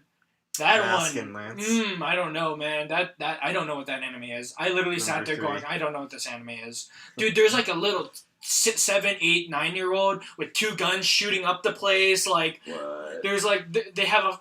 Like, and he's about to fight, like, the maid with a gigantic lance, like, then, like, the main character suddenly gets a coffin, and then there's a lance inside there, and then he does a huge lancer battle with one of the characters. I was like, who does, like, DBZ destruction, and I'm just like, what is this show? What is this show? And it's seeming like, again, right now that, the dad of the main character and the dad of the girl are in some shadow war that's involving the kids. That's Very strange. And as interesting as that sounds, I still don't feel the need to watch You it. don't need to watch it. I will tell you at the end of the season. Because there's a part where, like, the guy goes, "Why did you do that?" And then the dad just goes, "'Cause every knight needs a princess." And I was like, Wow. are you guys just fighting some shadow war with your kids? Very strange. Speaking of little kids fighting with magical powers and going DBZ. Oh. Oh, yeah, so... Oh. Wait, I'm trying to think. Did we watch anything else? I mean, I watched the next... Chronologically, we were at the end here. Yeah, Well, chronologically, we hit the end. I don't think anything else. I don't think I watched... Let me do Oh, we watched the new episode of the cool animated one.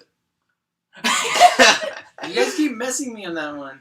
Oh, were you not there for that, Connor? You were gone, dude. Oh, we watched You guys are on the third episode already? No, it's the second. We watched the second. Yeah. Dude, it's only 8 minutes. We can show it to you. You like, can anytime. you can We already look it talked up about the second, anytime. didn't we?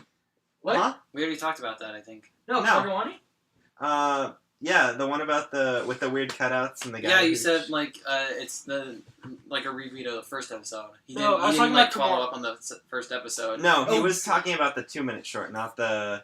No, we haven't. We 8-minute talked about short. that a while ago, not on recording. Oh, okay. Yeah. But Kagawani, yep, still great. Still great. I get Yeah, it. still pretty enjoyable. It looks like what's going on here is that our main character, or whatever, is like hardly a main character. Like something happens, we see what happened from somebody else's point of view, and then the supposed main character shows up at the end and just like gives the person a look. It's very strange, but it's the best. it's a really interesting show to watch just because it's got this weird cutout art style. Yeah. Makes me laugh when it probably shouldn't be making me laugh. Okay, yeah, we only missed 2, and that's I watched Young Blackjack. Nothing to talk about there. It's surgeries. It had a really cool twist at the end because basically like it was setting up for him to do heart surgery, and it's like this is before heart transplants were like even a thing. Man. And then the other one was Noragami. How do you forget Oh Noragami? yeah! Noragami season 2 looks great. New episode of the season 2 is Noragami. Yeah, So, it looks really great. things. We got the super emotional backstory for like 5 minutes and then just dead. Oh yeah, That took me for of another that loop. character. Yeah, I was really, really like, I kind of felt it too. I was just like, oh, man. And then just dead. yeah, just ended right there. It's shaping up to be a really nice second season. Like I'm getting more hooked into this season than I was at the end of. Because I want to know last season. I want to know about all those characters. I want to know Yeah. about that side. So We have a big plot, and then it's more focused on like now that Yato and Yuki have a solid like relationship and a place to like a home base and stuff. We can really branch out into the world more. So this is a thing that's not described in the anime, but like they kind of were mentioning it towards the end of this last episode. But apparently, if no one believes in Oh, they totally mentioned that. yeah, but at they didn't one point or another. They yeah. definitely mentioned that. that if nobody, if no one believes in Yato, he just disappears. yeah, he dies. that's how all the gods work. So you know that's kind of interesting. I was just like, ooh. Is that why you're keeping her around? Yeah, I mean, there's other reasons. There's there, other but reasons. I'm pretty Dude, sure I they wonder- presented that Dude, point at the beginning just kill of her the off. first Just season. kill her off. Kill off the main girl. No, I really don't want them to. Kill off the main girl. Just do it. I really like her as she is. Kill off Cass can do it. No. See, this is what I'm trying to say. Kill off main girl. Make her a regalia. She's now part of Yato forever. And just they're good. You did it. No one believed them. I like her as a partial spirit with a tail that does karate. I think that's much more enjoyable for me Okay. personally. Now, speaking of karate, you're welcome to leave now, Connor, unless you want to sit on this nerd fest. Bye, guys. Negima and UQ Holder. So, what will proceed next is us talking about Negima and UQ Holder. The reason why is so we could talk about Negima and UQ Holder together in a kind of recorded space. I just finished reading UQ You Holder. I did finished Negima quite a while Yeah. back. Tune in next week for... We don't know. We're talk about that. unsure of what's going to be next week. We'll figure out soon. But we're going to talk about Negima and UQ Holder because Negima is one of my favorite mangas. Yeah. It's actually Isn't it your favorite manga? It is my favorite Yeah. manga. That anime does not do it justice at all. Yeah, Negima, there's absolutely no reason to watch the anime when the manga is just so different and so much better in yeah. so many ways. I remember I presented to you first I presented you like, I don't know about this, man. I really Yeah. don't know about this. And then eventually we did the little trade where I read Yamada, you decided to read Negima, and you read through Negima and absolutely loved it too. Yeah, I think I took a break. During the summer. I took a break during the summer. I'd finished right after the end of the festival arc. Yeah. I finished up, and then I stopped there, and I took a long break because that's when right after things kind of stopped being interesting for a bit. And then Magic World started, and I just got sucked in again during the summer, and I read through all of it, and it was so much fun. Yeah, and then I just finished UQ Holder. And then the thing is, I've been harping on you for weeks. As UQ Holders a weekly, every time a new chapter comes out, Andrew gets super hyped, and so I'm the only one who's even read close enough to do you understand my hype for the past 17 weeks in a row? These last couple chapters of UQ Holder were really pulling me in, and now things are about to start now. So let's start with let's chronologically go into this. Jump back. Let's talk about Negima. I mean, we've had a little decompression about this, but can you can you safely say this? This is a very unique piece of writing. It's extremely unique. I mean, you start out with this typical school harem setting. You have a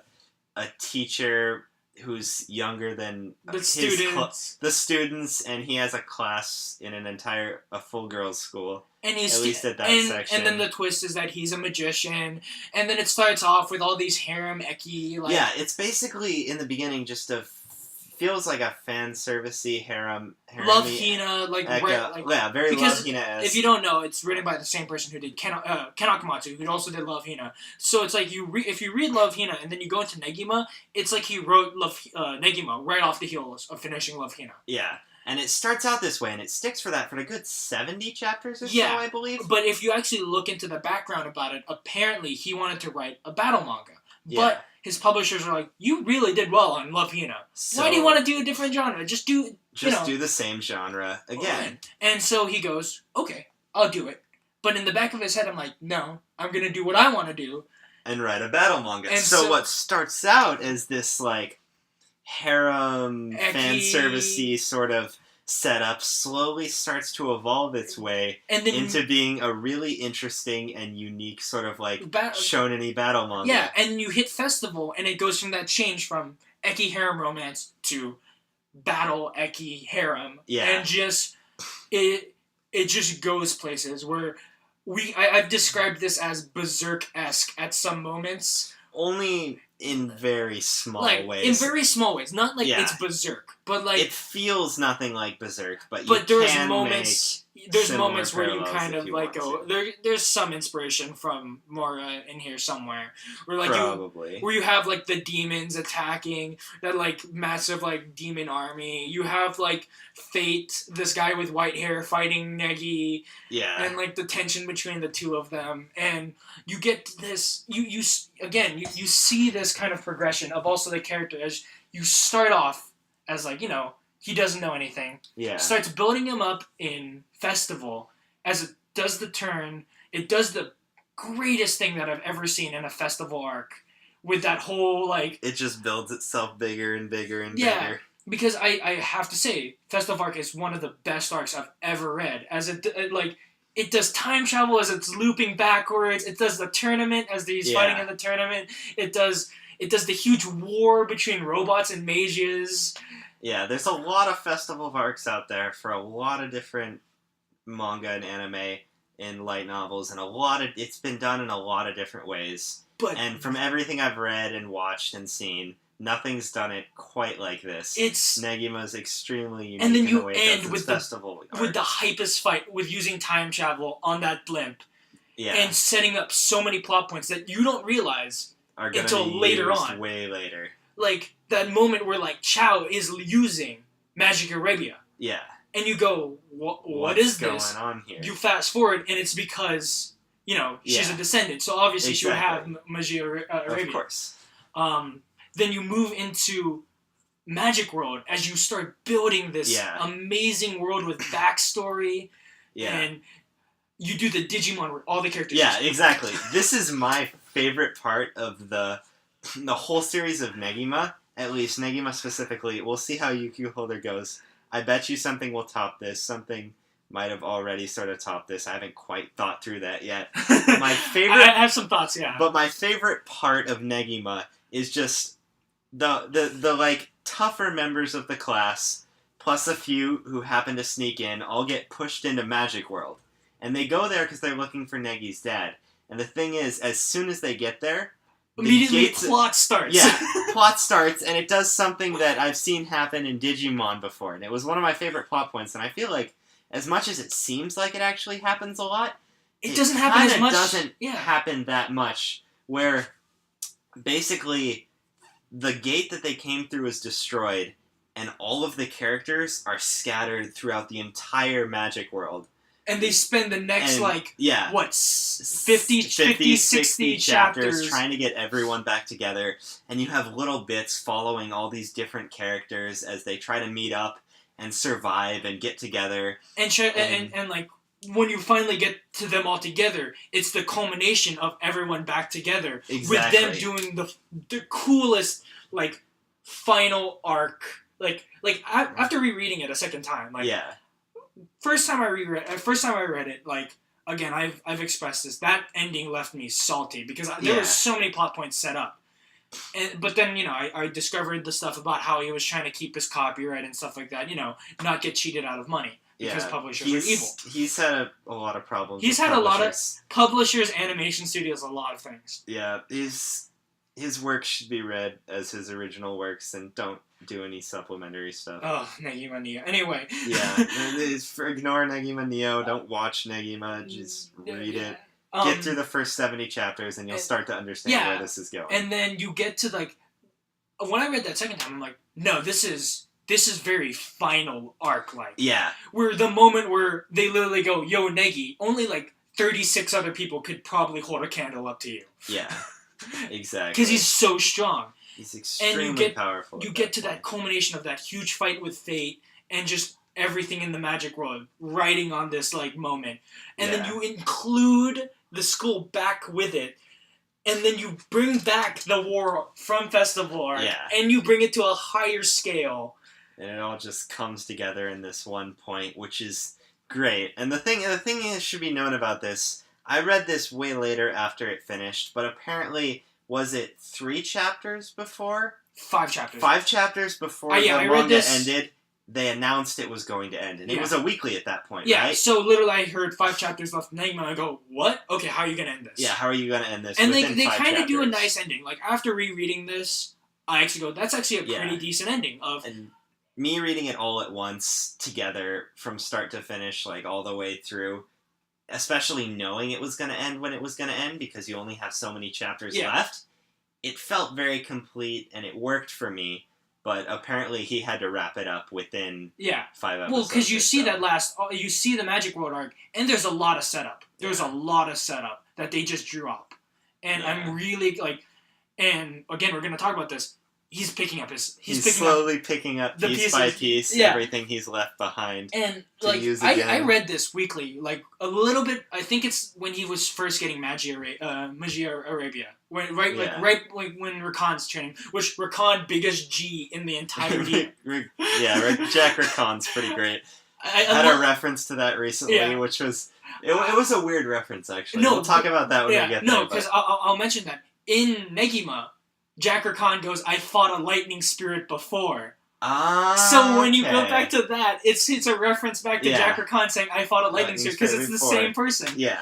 But Jack Rakan, one of the greatest characters in this entire series, because he's the biggest G in the entire world, and everyone knows it. Yeah. Everyone sees Jack Rakan and goes, this guy is the biggest G. He's amazing. He's on par with Nagi, who is one of the most powerful figures around. And then you actually see him in the big fight between Negi and Rakan, and you go, this guy's the biggest G in the world. This guy's really going ham here. It was an awesome fight. And then you get Magia Arabia as one of the coolest magical abilities I've ever seen, where you basically absorb the enemy's power, and you absorb it into yourself. And then you use it to fight that other person. Yeah. So cool. It's sort of like defensive and offensive at the same time. Yeah. You're able to absorb incoming power. It's kind of like redirecting lightning in Avatar, except taken many steps further. Yeah, where you literally are taking in their power and yeah. redirecting it on themselves. Like, yeah, into whatever form. it's you very want. equivalent of like the counter in. Yeah, like a counter. Yeah, well, it's a Smash. lot like Roy's counter in Melee, where the damage is equivalent Yeah, exactly. to the amount of energy or So damage like, yeah, that you're taking in. exactly. And now that you've finished Negima, you're now in the the leagues of us who are like, man, Negima is one of the most underrated pieces that like no one's ever heard about. No one wants to touch because of how it starts. But Yeah. the people who've gotten through it all agree. Like, I've not seen another person who's like disagrees with us Who's gotten through Negima. who don't think it's Yeah. one of the best like written things they've ever read.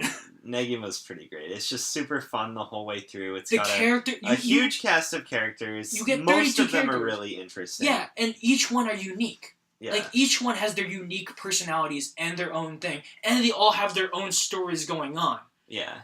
And, like, that last chapter is the culmination of, hey, this is what everyone ended up doing. Yeah. This And you is go, how they all came together. yeah, this is... This is good stuff. And then, so then he finishes Negima. And then, for me, I felt empty for 4 years. Yeah. I felt an extreme emptiness for 4 years of, like, my favorite manga, my favorite series... And I feel it's highly underrated because no one else has read it. No one knows about how great this is. Yeah. And then I hear, oh, hey, that Negima thing? Yeah, there's another... He continued it. It's called UQ Holder. And I went, what is this? And I was like, at the time when I heard about it, I was like, oh, that's pretty cool. I'll put it on the back burner when I have some free time. And then I think it was when I finished JoJo. Yeah. I was like, we did the whole... and I finished Berserk. I finished JoJo, then I finished Berserk. And then I was talking to you about Negima and Yamada. Yeah. And then I read through all Yamada in 2 days. Yeah. And I was like... Yamada's great. And after that series of just so much manga of JoJo, Berserk, and then Yamada, I went, I think it's about come time to revisit Negima. Yeah. Then as you were rereading Negima, I decided to do a reread as well. And at some point I said, I think I should pick up UQ Holder.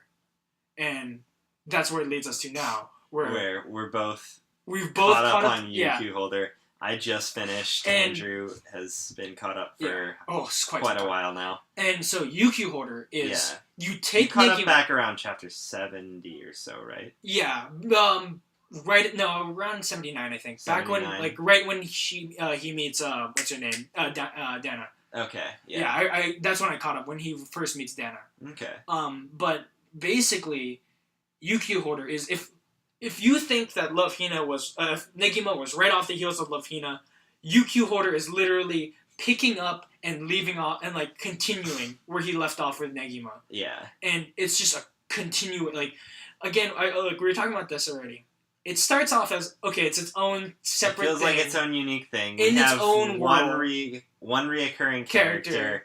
Who's again. Ava? Yeah. Who Ava as one of the best characters from Negima. Yeah, you take she's her, definitely one of my favorite top 3 for sure. Yeah. From Negima. and you take her and you bring her back, and you bring up this new character who's related to Negi, and then you go, cool, let's like it's its own story. Yeah. And then suddenly it's like you see one thing, you go, oh hey, that's a callback, Yeah. with the gravity sword. Oh, Alberino, that's cool. And you slowly start throwing in more and then you get more. and then you get to Magi Arabia, and you go, oh, okay, there. Now this is suddenly showing up too. And then 10 chapters later, Fate comes in, goes, I'm here to save Negi. And you go, what? This is a little bit more sequel than I thought it was. Yeah. Then you finish the school blimp arc. Yeah. And it just goes, we need to go save Negi and Nagi from the Mage of the Beginnings, who was set up as the main villain of Negima. Yeah. Is now back as the main So the villain. plot point that was left behind and was the big unanswered question at the end of Negima has now been picked up again in UQ Holder, and we're very slowly moving towards that. Yeah, and now it's like, okay, this is full sequel. Yeah. And what is your opinion on Toda? Toda? Yeah. I like Toda as a character. I like that he's very different from Negi. Yeah. Like, he's a lot more like Negi was Yeah. from what we've seen than the way Negi is. Honestly, it seems like he really is. More of Nagi than Negima. Yeah, extremely Well, I mean, like Nagi. To an extent. Originally, when I thought it was like, oh, it skips a generation, and then it does the huge plot twist at chapter 6, and you go, oh, this. Let's throw that whole generation thing out the window. We'll get to that when we'll go chronologically here. Yeah. And so we meet Toda, and then Evangeline comes back as Yukihime. Yeah. Okay. As an older For version. some reason, I didn't recognize Evangeline as Yukihime until the second chapter when she turns into a vampire for a bit. She is a vampire. No. You knew it when they literally call her Evangeline M.K. McDowell. I got it right before they called her that. Okay. Like a page or two before they named her, like mentioned her by name. I was like, oh shit. That's Evangeline. This was Evangeline the whole time. Because if you remember, that's literally Evangeline's adult form, but with a different haircut. Yeah, I just forgot how her adult form looked, so it took me a while. Her lolly form's the best. Yeah, I prefer her in her.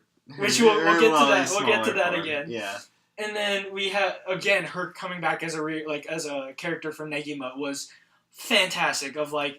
Because she's immortal. Yeah. She's one of the few people who lives for a very long time in the original cast. Yeah, she's set 800 years at this point. And when you have it where, Negima, 800 now. where basically this manga is a time skip from Negima. 80 years in the future. 80 years in the future, where all the characters are now dead except for a handful. Except for the ones that aren't dead.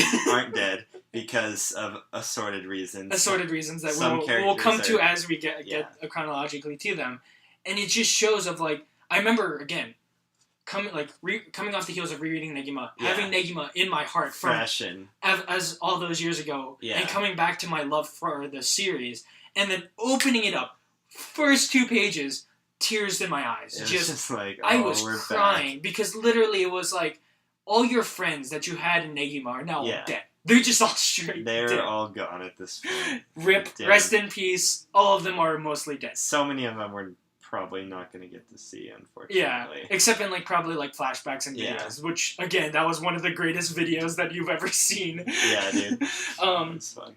And then you have Yukihime as again feeling this immortal you see how she is as immortal. Yeah. And then you have Toda now becoming an immortal and now gonna be in the same position she is with his friends. Yeah. But then now you start and he goes, hey, I want to make my own friends of the immortals. Enter Koromaru. Yeah, Koromaru shows up as our first immortal friend. As basically the stand-in from Setsuna. Yeah. He's basically Setsuna but immortal. Yeah, exactly. And then you meet the whole cast of just here are the numbers. Yeah, you get your main group of numbers. We only pick up one immortal past the initial numbers. Yeah, well, I'm not even counting Hammer Girl as one of the mains yet, because you really don't pick anything up. You don't really pick anything up the minute they get into. Yeah. But the main the ones that I see sticking around are the main ones. Now that I'm past, now that you're now caught up, is the main ones are basically Koromaru, Kiri, and Santa. Yeah. Those are the 3. Those are our main 3. Yeah, those are. And what's his face is with them a lot. Not the robot always. Guy. The robot. Yeah. Yeah, I don't remember his name right now. Yeah, but he's also one of the other stand. He's with them he's with them more than Hammer Girl. More than. Because Hammer Girl. Her name starts. I don't remember. We don't have anything open, but Hammer Girl is not quite as much in it as Robot Guy. And Robot Guy's pretty cool. Robot. I enjoy Robot Guy. Robot Guy's a lot better. He's fun. It's funny because coming off of Negima, where we had a huge cast. No, but okay. What's her name? Chachamaru. Chachamaru. Yeah, I was as soon as we figured out he was a robot. I was. Well, he's a cyborg. I mean, yeah, he's a cyborg. He has his quite own robot. soul implanted in. Also, it does leave you wondering where Chachamaru is, since she was Evangeline's. No. We saw it. We saw it in the recent chapters. Did we? Yeah, remember the chapter where they were introducing all the old they started introducing the new a bunch of new characters of Shinobu coming back, and then it goes to Setsuna and Konaka's obvious kids. Yeah. Because they got married at the same time. Obviously. that just drives the point that they're together. Yeah. You have Setsuna and Konaka's probably grandchildren because of Yeah. the ages, and then you show class rep. She's old, Yeah. and then you have her kid there, but then behind her was a Chachimaru doll, like Chachimaru. I'm pretty sure. Wait, when was this? It was in like the chapter like right beforehand, like. Literally one of our most recent. Yeah, chapters. one of like I think it was the chapter, like not the most recent chapter, but the chapter before that. Let me take a quick look. Okay. Okay, now we can. Now we can take our time with looking at this. Yeah. And then jump back to it. 95, I think. Right here, look. Check it out. I have it right here. Look. We have class rep's kid right here. And then move over to the side. There's class rep with Chachimaru. Unless that's another Chachimaru. How did that go right over my head? Yeah. This entire group right here went completely over my head.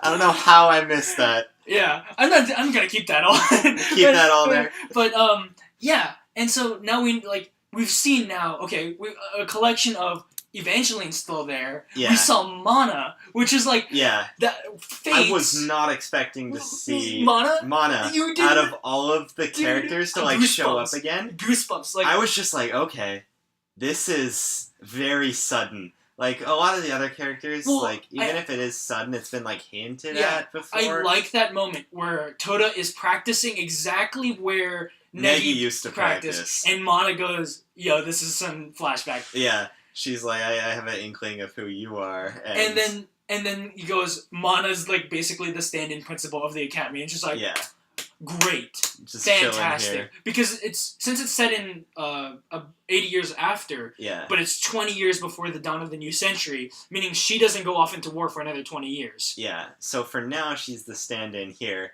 and it's also it's a great way to segue into the tournament arc that's now the main plot right now. Yeah, that's our current main plot, and that Nagi, and now Toda will all have participated in.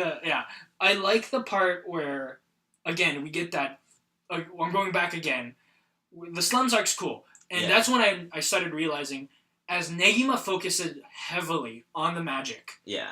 UQ Holder focusing way mainly more on the martial arts and the physical key, and somewhat more sciencey stuff. Yeah, and I like that. Where again, it's not Negima, but it's also a sequel to Negima. But we've done magic. Yeah, let's got do its tech. own flavor. Let's do tech, and like when the part where they did like instant transmission, where they started. They actually gave a full-on description of how instant transmission works instead of just having it be a thing that people use. And it goes, cool. This series is now focusing more on the martial arts tech point of view. Yeah.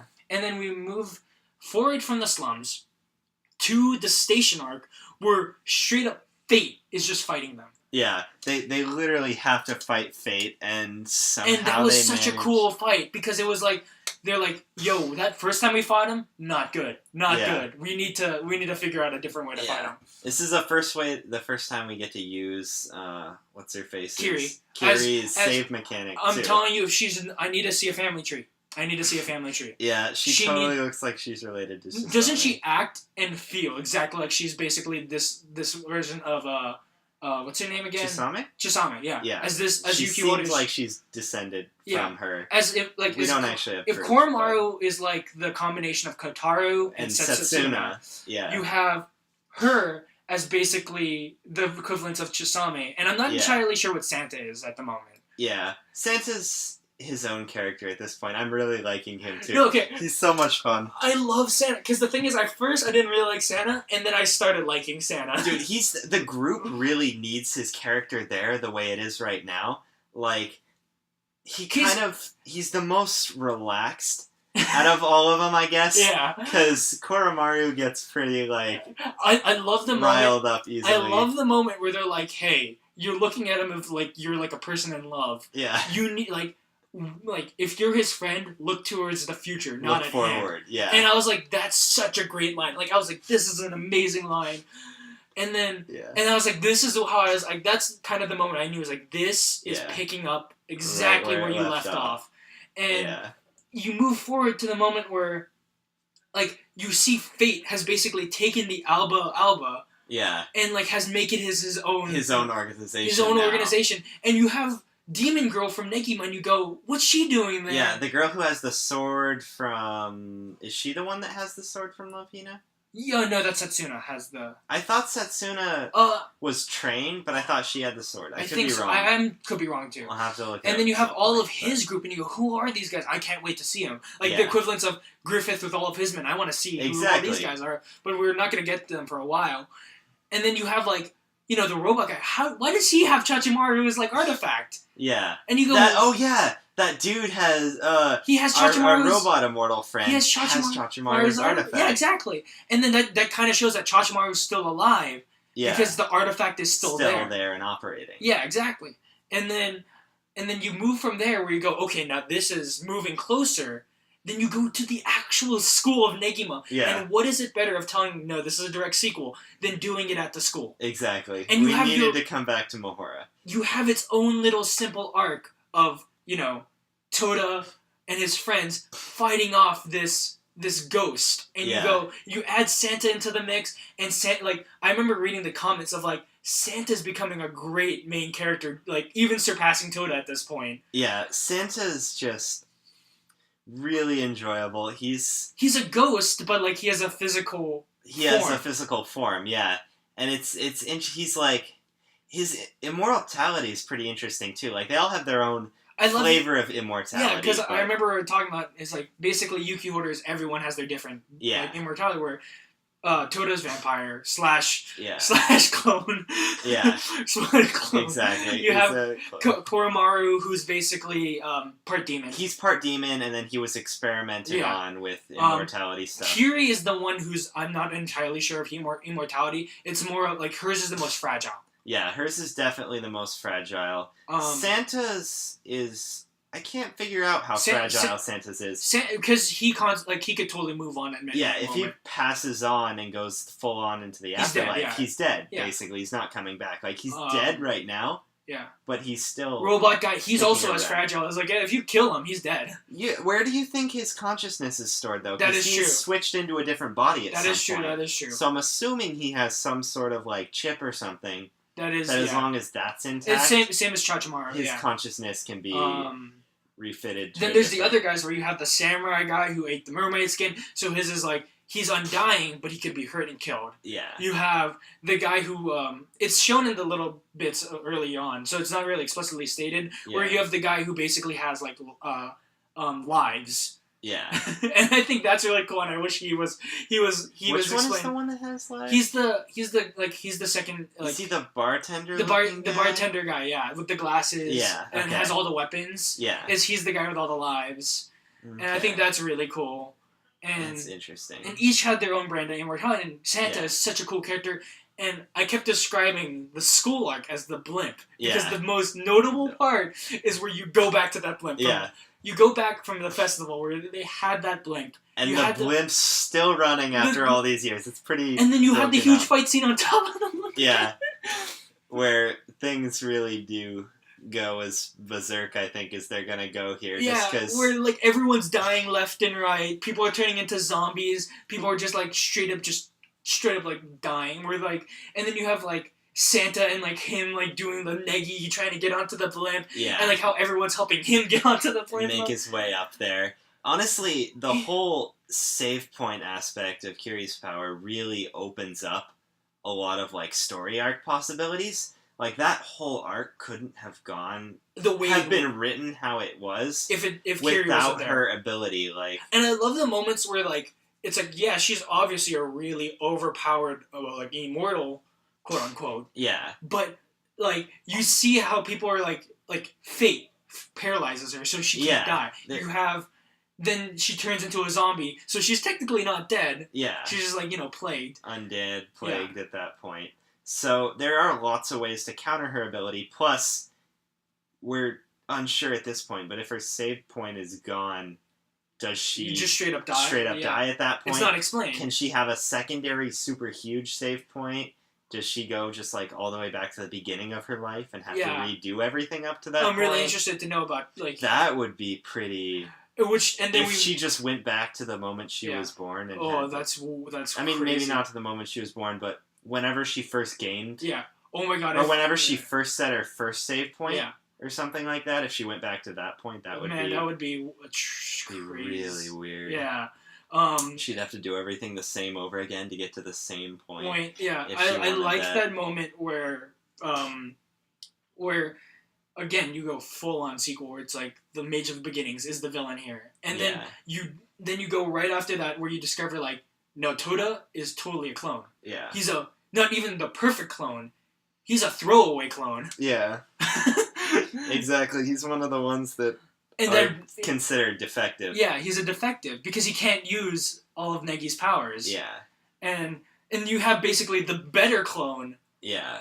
There, and you're like, this is trying to take him out. And then that's when you know he can't use magic, right? Like he can use magic cancel, and he can use that's the thing that they just did in the. He can now use magic. So he can use magic. But the thing is, the reason why he's a defective clone is because the 2 of magic cancel, which comes from the Asuna's house, which is that whole bloodline, which is also part of Negi's bloodline. Yeah. And then you have Negi's Magia Arabia, and you combine it into it. It basically mixes everything together where the magic and ki are jumbled. Yeah. And then in the training arc, he learns how to separate the two, and then create two. So he's able to use magic, but it's really hard for him to get to that point, which is why he's more martial arts based. Which I like that, where I wanted a more martial arts based character, which we get from Toda, and then. Mostly uses his fists and his sword. Yeah, and then we discover, okay, this is really interesting. This is starting to answer those questions of back in Negima, in that timeline where Asuna is gone, which, again, in our theories, this is the time, we're operating within the timeline where Asuna is gone this whole time. How did Negi disappear 20 years ago? Yeah. It's because he went to go fight the Mage of Beginnings with his group of people to try to seal it, and most likely... Since it wasn't explained in Negima, but we could also think about it here, the way that Nagi also goes and does that same thing. The reason why Nagi was missing is because he fought the Major Beginnings back in the festival, and back in when he did it, was able to live his life, and then after a certain amount of time, had to go fight the Major Beginnings and seal himself with him to keep the Major Beginnings from going out of control. Seems like the same thing has happened to Negi. Where the seal is starting to die down, and so he's now there. But now Negi and Nagi are trapped by the Major Beginnings. But both of them are still alive because they're... the people who hold Pactios with them still have them. Yes, exactly. Or do we know for certain that have we seen anybody from Nagi's group yet? No, we haven't. No? Can we? Are any of them... Well, we don't know what Alberino is. Yeah. Alberino could easily be immortal. If we see Alberino, boom. That would be great. I loved Alberino. Yeah, he was fun. If we see Jack Rakan again, dude. It's all over. It's all over. Shit, Jack Rakan's back. Technically, he can still live. He willed himself back to life originally. That's true. Through sheer willpower, he came back. So ridiculous. He could totally be alive and still be the same Jack Rakan. Yeah, who knows? Who knows how Jack Rakan works? Because remember, everyone in the magic world is basically illusions. Yeah. But they're technically living illusions. So so it's this weird in-between zone. And that's why the whole thing about trying to bring the two worlds together is a thing. Yeah. And I love how it's bridging the gap of there's so many unanswered questions from when they ended Negima. Yeah. What are they? Let's answer them. Cool. And then... So that's starting to bridge the gap there. Yeah. And I love that fight against the other Negi clone, where literally they see Kiri and they go, "That's the eyes of a gamer." Yeah. Who's been up all night fighting the same boss. Over and over again. And it's just she's redone this so many times. And you get those flashbacks of when you had to do that with other when you were playing video games. Playing games and just... Bloodborne. You're so many... Dude, who was the first I did that with in Bloodborne? Probably Vicar? I had trouble with Vicar for a while. Yeah. That was pretty frustrating. Honestly, what's her face? Bloodstarved Beast. Took me a while. So did E. It starts with an E. I don't remember.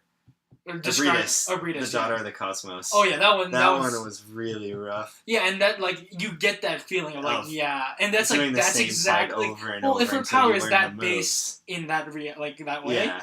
That's amazing. I love that moment. Yeah, she's basically like a game character. She's one of my favorite. She's like one of my favorite characters in the entire series. Yeah. One thing I'm interested in, have they answered whether her timelines branch or she just redoes the timeline? It's unsure. Well, the thing is, in the timeline that she leaves from, she's just dead. Because remember, that's what they said, where the robot guy goes, hey, when you go back, I want to go back with you, because I don't want to be in a reality where you're dead. Yeah. But the question is I think it's is branching. that just a precaution in case that's the way it is? Or is it actually a branching timeline where I think it might be actual branching. She's dead? Because that really sucks then. With a lot of those... creating a lot of really shitty timelines all the time. She's a very pivotal character. And she dies a lot in order to solve a lot of problems. Exactly. So there's a lot of really messed up timelines out there. So that's why I'm hoping at some point we confirm that they aren't branching. I'm almost certain I really hope they aren't branching. Well, she is best character, so... She's pretty great.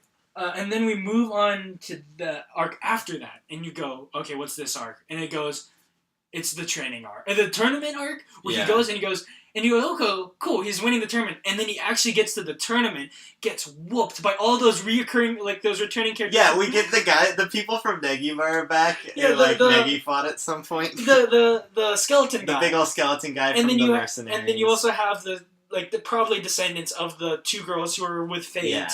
And then you're like, that's pretty cool. I like what you did there. And then like he can't, and they cap him there. Where you know how you had Magi Arabia, and you go, wow, that's too powerful. Yeah. They cap him there because you can't use it. Yeah. And then you go into, I think was like the most mind blowing arc. Yeah. First we meet up with the person who randomly meet up with. So Negi was trained by Ava. As his first real trainer. Yeah. And Toda hasn't had a first real trainer yet. So who do you taught Ava? Yeah. It's like you get he can't be trained by Ava too. Yeah, so he's taught by the person who taught Ava. Because she shows up. And then you start with a training arc, you're like, that's pretty cool. And then you discover, no, this is the Evangeline backstory arc. Yeah, which has been my favorite section of UQ Holder so far. And, okay, weirdly enough at this point, my favorite character from Negima was Yui. Yeah. But in UQ Holder, my favorite character right now, which I'm really sad because I don't think we'll ever get to see her again, is young Evangeline. Yeah. Like her in those first... Yeah, because those first couple times they meet, we're never going to see young Evangeline again. And it makes me really sad because... that section of her when she was young Evangeline is so much different. My favorite. It's so different. Well, dude, that's what I liked. So sad. I loved about that whole entire that whole entire arc there. Where because now that arc's done, we're now done with that arc. We finished that, and I'm really sad because I want more. I want more of really young Evangeline. But doesn't that totally loop everything back in on itself? It totally does. It goes, why is she so attracted to Nagi and Negi? It's because Toda. Yeah, weirdly enough. Why is she taking care of Toda? It's because Toda was actually there for a little bit, and she, as much as there were times when she didn't remember that section where she didn't show up when she should have. Also, let me just confirm this. Yeah. When he broke through... That's actually canon. That's actually... No, but didn't it say that timeline collapsed in on itself? Oh, that's true. You're right. So she wouldn't actually remember that. Because he broke through and the timeline collapsed. So yeah, that's true. I don't think she would remember that, but I think she would remember all of those original encounters. Yeah, the problem is, it's we had that whole moment where he proposed and stuff like that, and she was like, "It's 500 years late. It's your own fault." Yeah, he was waiting there, but But I like that moment because the thing is, because you need the moment where Evangeline is still the evil witch that she is. Yeah. But when you see her with Toda, it's a totally different Evangeline. Yeah, it's her before she's. I mean, she's only 16 at that point, right? Yeah, it's the beginning 16 in a 10-year-old's body. Yeah, it's so, the beginning of her timeline. Yeah. Basically. She's had 6 years of immortality at this point. And so you see and go, okay, this is like, you know the ending, and this has to go somewhere. Yeah. And the moment where it goes back in on itself, and it goes, she digressed, is because all those years alone. Yeah. And then, so much time. The only reason why she didn't come back to see Toda was she didn't think she was good enough. Yeah. And I was like, that's fantastic. Amazing. It was great. And because I like that whole, like, again, the whole sequence of, like, starting with the Avengers, like, oh my god, like, everything, and to the part where he starts, like, she teaches him how to control his own self. Yeah. And Had she developed Magic Arabia at that point? No, this is before she developed Magic Arabia. Okay. I think this is when she's still, like, starting to develop it. Yeah, because I was unclear as to this is when she's starting with her puppet master, because she has all the... Like, yeah, because she showed him her first... The dolls, yeah. The doll, and she had a bunch of dolls. And then you have the moment, one of my favorite, like, fights ever, was just the moment where Toda just goes, throw me the hula hoops! Yeah. Puts on the hula hoops, boom! And he starts actually being able, and he uses Negi's technique. Yeah, and I love the trope where they're like, he was the strongest one of all of us. Should we fight them individually, or should we just charge them all in at once? No, we'll just charge them all in at once. We'll just all charge. I'm like, that's such a great trope of it. Just like, yeah. Instead of doing, like, fight up the thing and fight each other, no, just fight them all at once. We'll just all go at you right now, and they make it through, which is great. Which, I want to know what was in Santa's box. Yeah, I know, right? It's such a great, like, I want to know. Like, because I was, like, I like that little story with Santa, where it's just, like... Yeah, he's got, what's her face? The siren? It's a siren, but I don't know No, she's not a siren. She's a scion. Scion. Yeah. Well, she wasn't even a scion, was she? I think he's the scion. She was a necromancer that became a reverend. Yeah, reverend, there you go. And she made him into a reverend. Yeah. Same as her. But she retained all. I like that whole entire backstory. I felt so much emotion with that backstory. I was like, for Ava's. No, for Ava and Santa's. Yeah, like, and for Santa's too. That was. And I love Ava's backstory because it totally loops back in on itself and goes, okay, everything. That's been my favorite part of UQ Holder so far. That sucked me in more than anything else, and I'm still so sad that we're never gonna see young Ava again. You understand now where I was, the excitement I had week by week of, like, where are you going with this? Honestly, I'm glad I waited till this point. Now that it's because I knowing me and the way I watch and read things, you would have hated yourself week to week. One, I would have hated it week to week. Two, I don't think I would have gotten quite the same emotional impact that I had reading that crunch together. Because that's just kind of how I am with stuff like that. For me, I'm so used to reading I'm such a good like stuff like that on point with everything. So like for me, it's just like, okay, a new one. Okay, I still feel those, like, pick up the emotions back where I was. I can't just grab the emotions that the last. Well, now you're gonna have to read it weekly with me. I have to read it weekly with you. But I think for me. But once it gets to a certain point, I'll go back and reread. Yeah. From probably the point I am right now onwards, I can get it right after another. I understand. For me, I love Ken Akamatsu's stories weekly because I started again Negima way week to week, and the thing is, week by week you're having these mysteries and this the cliffhangers, and you're sitting there theorizing of like, what is what's gonna happen? And I haven't when I came back to UQ Holder, I finally am getting that again of like. Oh, this is this timeline. Oh, it's now like looping in on itself. Yeah, and you get these all the theories, mysteries and theories that are popping up. And then now you're introducing back in on all the old characters of like, oh look, there's the kids of. Yeah, we're throwing in more and more characters now too, which will be fun. I love the joke where somebody was like, "Hey, Negima started off as a harem and then ended up in the battle manga. Yeah. Now UQ Holder isn't gonna start as a battle manga and end up as a harem. Which I would be totally laughing and love every moment of it. Like, if that happened. Because again, it's basically Love Hina now, right? Just with this last episode of them showing up at the hot spring. We'll get to that. Because I'm gonna split it so I could do it a little bit thing after. But now I'm interested in all the characters because I think it's its class rep and her daughter and Yeah. Chachimaru are now All showed up. they're now showing up at the hot springs as well, because remember they said we have a VIP guest, Yeah. and everyone's like, I think it's them, because remember she's like, I want to meet this Tota Kanoe. Yeah. So I think we're gonna get them. We're gonna get the children of the Setsuna Konoka. Yeah. And then we're they gonna- made an appearance. Who I feel like Shinobu. Is she? Do you think she's gonna be related to someone? 1 second. Let's Okay. Let's get We'll on get to this that. because I wanna I'm gonna split that in a second. Yeah. But now that you're caught up, before we actually talk about the actual latest chapter, The latest chapter. Okay. how are you enjoying UQ Holder? I'm really enjoying it. In the beginning, like I had that problem initially where it felt like they switched the story up Mhm. so much really quickly.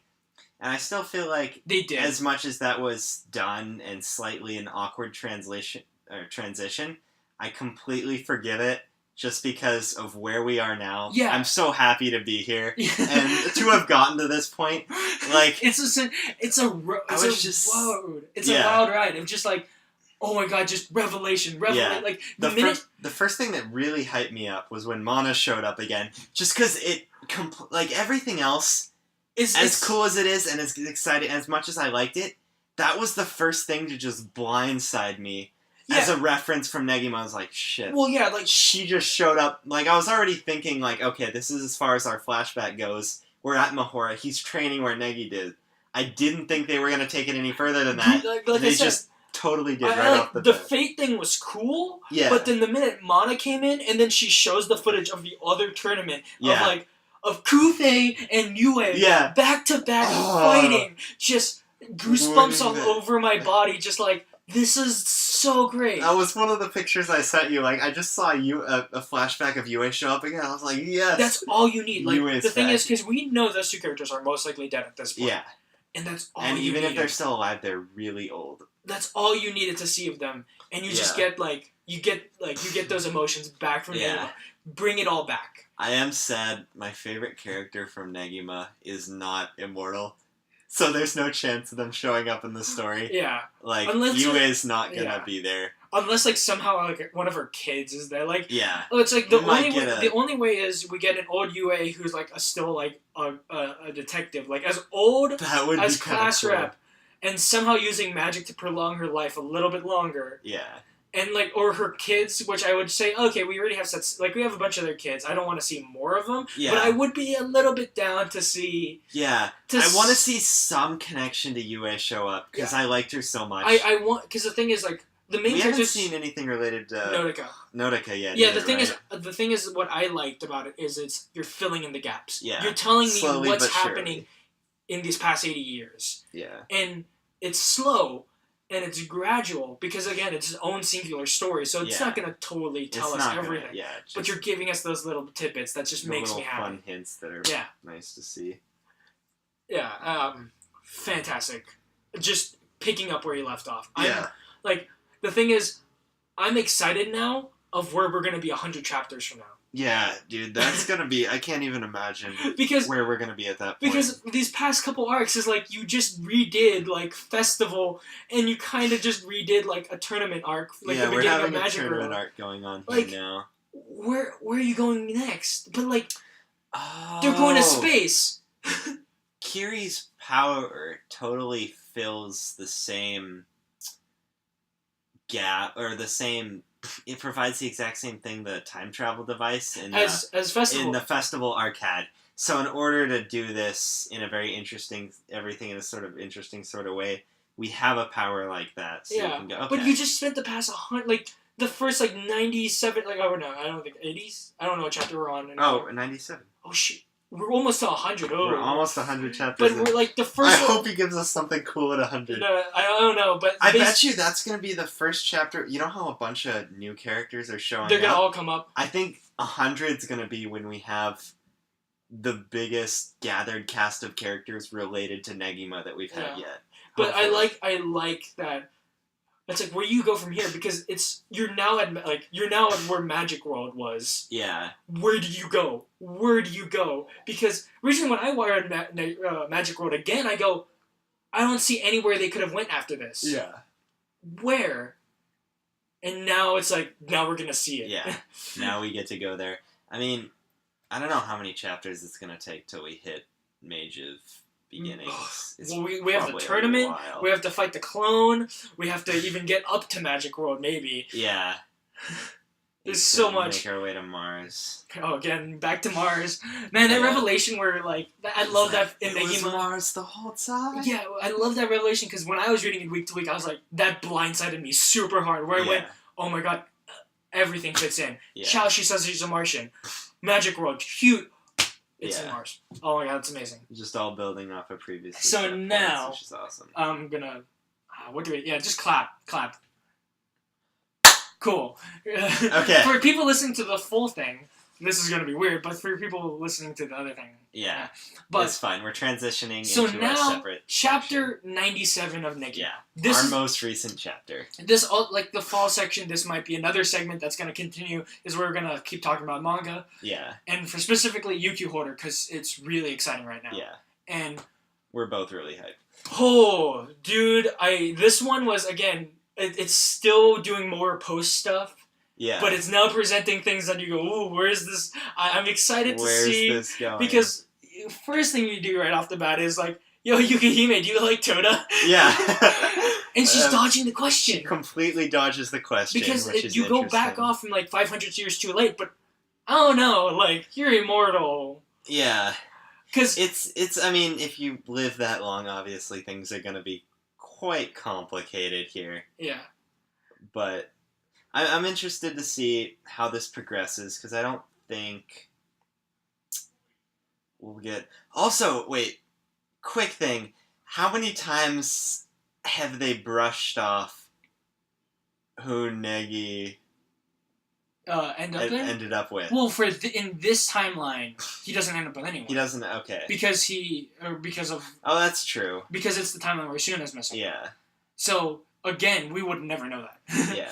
But because a lot of people were mad because they're like, man, this whole arc is destroying my Negima ships. Because there's the people who shipped her with Nagi, Yeah. and there's the people who shipped her with Negi, and literally you burn those ships to the ground. Yeah, it was with, it was Toda the whole to- time. Toda from the beginning, coming out of the woodwork here. And I was like, yeah, like Toda right from the beginning. And I was like, I'm on that ship. And now it's like, the ship is like on fire, Yeah. but there's people trying to like throw the water on the back fire. on it. Well, I think probably a lot of what's happening here is Toda's still so young Yeah. at this point, and as Yukihime Ava's lived for Maybe over time it would develop more into something. but but, I think like, at the point they are right now, she's totally really young. not going to happen. Like 'Cause he's really she's young. like, okay, you're really young at this point. You haven't even completely conceptualized and realized like the Technically, he's only like concept 2 of it. years old, so Yeah, technically he's only like 2 years old, and even past that, he's still like what, a year into being yeah. an immortal. Not even a year. Oh, Not yeah. even a year. Well, it's been a good amount of time because Yeah. Shinobu actually looks like she's grown. Yeah. But basically, what I'm thinking is like, I hope they do the Jitsuwa with this, where there's all these other girls who want the relationship in, but Toda only has feelings for Yukihime. Yeah, right But from the beginning. I love that people were like, you know what? If Yukihime want to accept him, go Shinobu ship. Go. It might as well. Yeah, I'm interested if Shinobu's gonna be related to anyone from Negima, or if she's gonna be a completely... Or she's related from a character from Love Hina of the same name. Because she's very similar to Shinobu from Love Hina. Yeah. So I would love for her to be Somehow related to tie in that. their relationships. Tie it all back together. That Yeah. would be really interesting. I mean, That they are at a hot springs resort. Yeah, no, they He's gaining his hair no, bit by bit. if you went on Reddit, a lot of people were like, "Wow, this is too much reminiscent of like reverse Yeah. Love Hina of like." That's Because what I've been hearing. I've you haven't read or watched it, but I've watched all of it. Yeah. And yeah, this is literally like cool. You're doing kind of a Love Hina bit, like Dropping into Love Hina and for a bit. it kind of goes back to Ken Akamatsu's roots of that's where you started from. I like it. Like Yeah. it's kind of like a callback to here's where I started. Here's where I am now. Yeah. And I kind of just because again, what did they present? Yukihime is just like, hey, because I like it where Kiri is just like, I'm totally not into Toda, but like, Yeah. it's kind of she's into him, Yeah. and then Koromaru is just like, I want to be a dude, Yeah. but everyone's pushing me in that direction. And he's very conflicted about his Yeah. his/her feelings to Toda.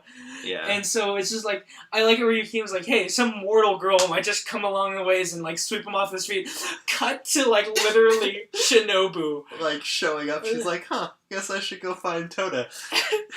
Because, again, I didn't realize she was in the chapter with Setsuna and Kodaka's kids and Class Rep's kid. Was that the one where she called? Yeah, she called and got that, like, Yeah. and stuff like that. So she's going to go. So she's going in.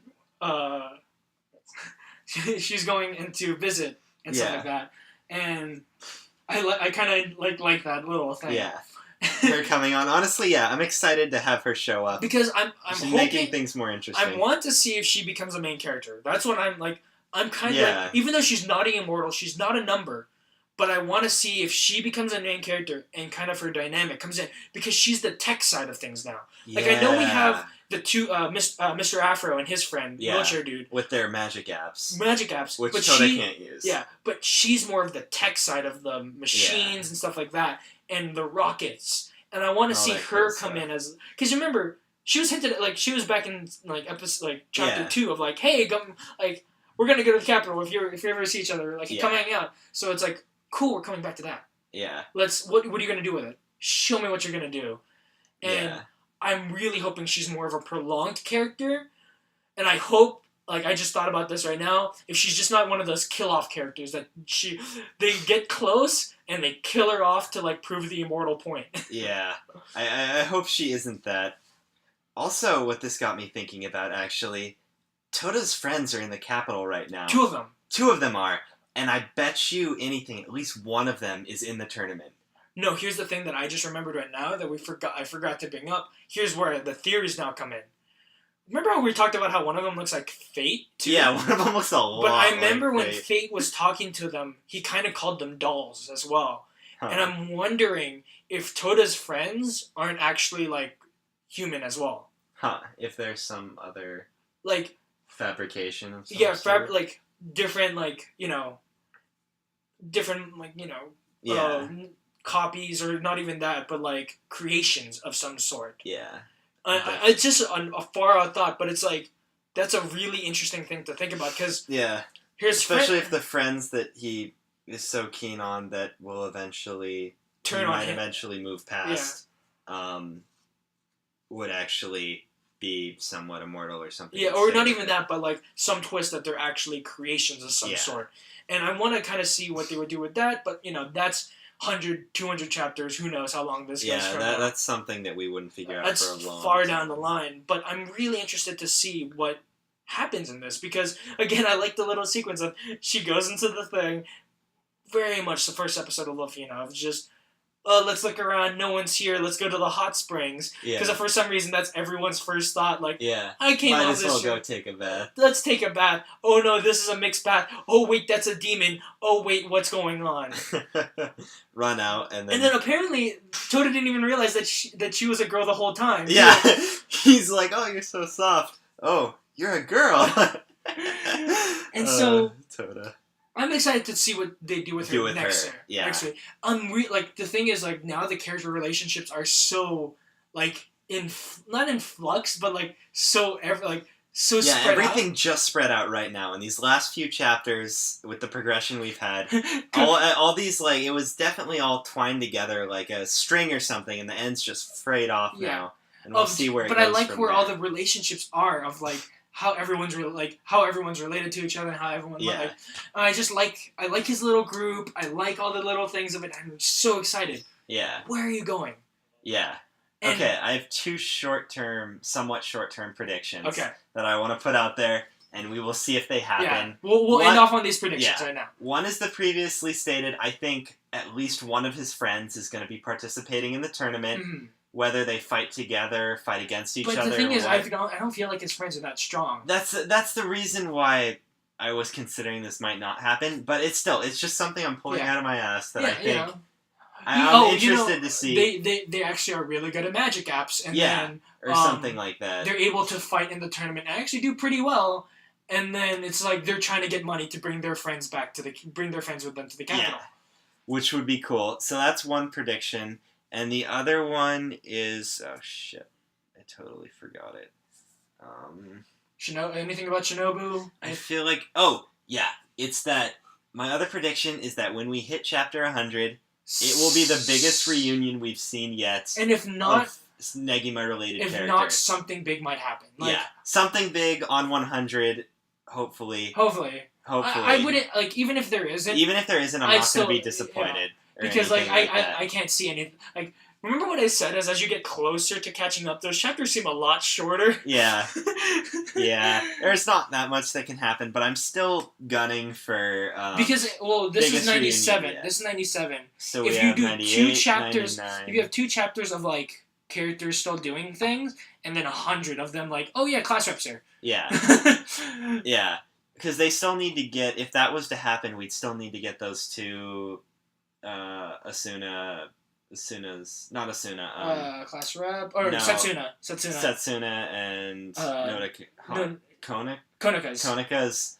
I think I've been saying Nodaka this whole time. Yeah, I'd say Setsuna and Konika. Yeah, they're supposed children. Yeah, together. That swerve of like, yo, he's a Konoe. Wait, what? We're a Konoe too. We're a Konoe, but when you first start off, you're like, wait a second, when you're still trying to figure out the family tree, is like, okay. Yeah. Negi married somebody, and then Nodaka and Konika had kids. They had kids, and then those kids got together, and Toto came, right? Yeah. Right? No. Nope. Toto's a clone at this point. For some reason, sharing the last name. I think probably, yeah, that's the thing that I'm kind of... Which makes me wonder, were they somehow... Konika's grandchildren, they seem to be in some sort of lab, if I remember right. So I thought they were in space. Oh, they're in space? I assume they were in space. I don't know I'm just going to throw this out here. Again, another random theory prediction. This is exactly why I love Kanako Atsu's work, is because you get to this level. You get to do this. Is, what if, like, those were 2 scientists that were working on the project and said, oh, this is not good. Try to take him out. They died in the crash. Like, they died on the escape. Yeah.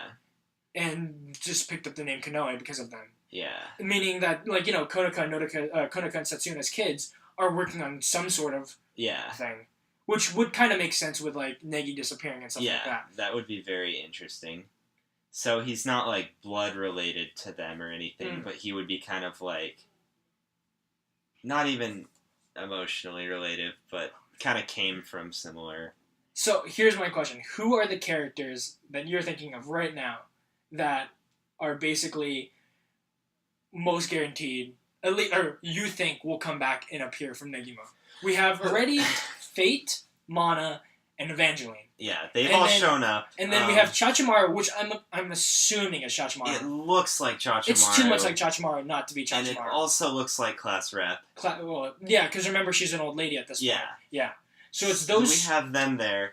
Zazie should still be around. Zazie should be around, because remember what I was talking about. Yeah. If you read the epilogue, she's there for relations between Mars and Earth at some point, and she's an ambassador. But that's a story yet to be told. Yeah. As Evangeline's, she went to go look for her loved one is a story yet to be told. Oh, looking for a loved one, eh? It's Oh, that's cool. That's really cool. I hadn't made that connection yet. Yeah. That's exciting. Who else do we have that would still be around? I mean, I feel like Ghost Girl's moved on at this point. Unless Sayo moved on with Asakura. Asakura... But what if she was still around and she and Santa became friends? Oh my god. But I don't think so. I don't think that's going to happen. I would think that she would move on with Asakura because they were such great friends. Yeah. Unless Asakura is somehow still alive. Still around. Like, if Class Rep's still around... Other characters could still be around. But the people that I could conceivably think would still be around would probably be, like, Yue and Nodaka. Those would be the most notable of, like, the 2. But I have very low hopes for that. Yeah. Do we have anybody who had a Pactio that would have somehow been able to help them stay alive longer for any way? I can't think of any. The only person would be Akko, who basically had, like, but that's only to make them more energizing. It was basically adrenaline. Yeah. So I don't know. But besides that, I'm excited for where he's going. 100, 150, 200. Yeah. If you go back Chapters if in you the get up to future. chapter 300 again, bravo. That would be amazing. I can't, because Be on this for so long. you start at, it's like It'd be like 4 more years, right? Oh, Or so. wow, a long time. Well, no, it would be to get to 300. Yeah, that would be 4 years because 100 chapters is 2 years. Yeah. Especially because Ken Akamatsu works very similar to Oda time. Yeah. Meaning that he takes a lot. He takes a break a lot. So it'd probably be more like 5 years. No, it's again Oda time, so about 2 years or so. Yeah. Because I like it where, unlike Oda, where he's taking breaks because of health reasons, which, good on you, Oda. Take your breaks. Yeah. He's taking breaks because I need to go do research. Yeah. Or his wife. His wife needs him. But I'm really excited. I can't wait to see where this goes from here. Yeah, new chapter on Tuesday. Can't wait for that to Which happen. technically is when this comes out, so this is really funny that way. Yeah. We're about 1 week behind, but whatever. It's okay. But yeah, I think that's it. Any last thoughts? Yeah, besides my predictions, no. At this point, I'm just excited to see what happens next. I'm so glad that you're on the finally ride. Caught up. You're on the ride with me. And Finally made it. Yeah, it's a roller coaster. It's amazing. Yeah. It's been a climb up, but I'm here. So and even if you've actually sat through this, what will now be 2.5 hours, if you got to this point, or if you just skipped to one of the ending videos here, read Negima. Please read Negima. Negima's great. Read UQ Holder. We enjoy Negima. We enjoy UQ It's a hidden Holder. gem. It could pop it's up there in masterpiece tier, and it's great. Get through the first 70 or so chapters of Negima. Even it though might be tough. It might be you're tough not for into that sort of thing. Yeah. But just unless you absolutely despise it, stick with it. And I know for me, it totally redeemed itself. Yeah, it redeemed itself really and much further. And then watch Kekkai Sensen. Great. Yeah, Kekkai Sensen's a lot of fun. Yeah. So until next week. Goodbye and good signing off.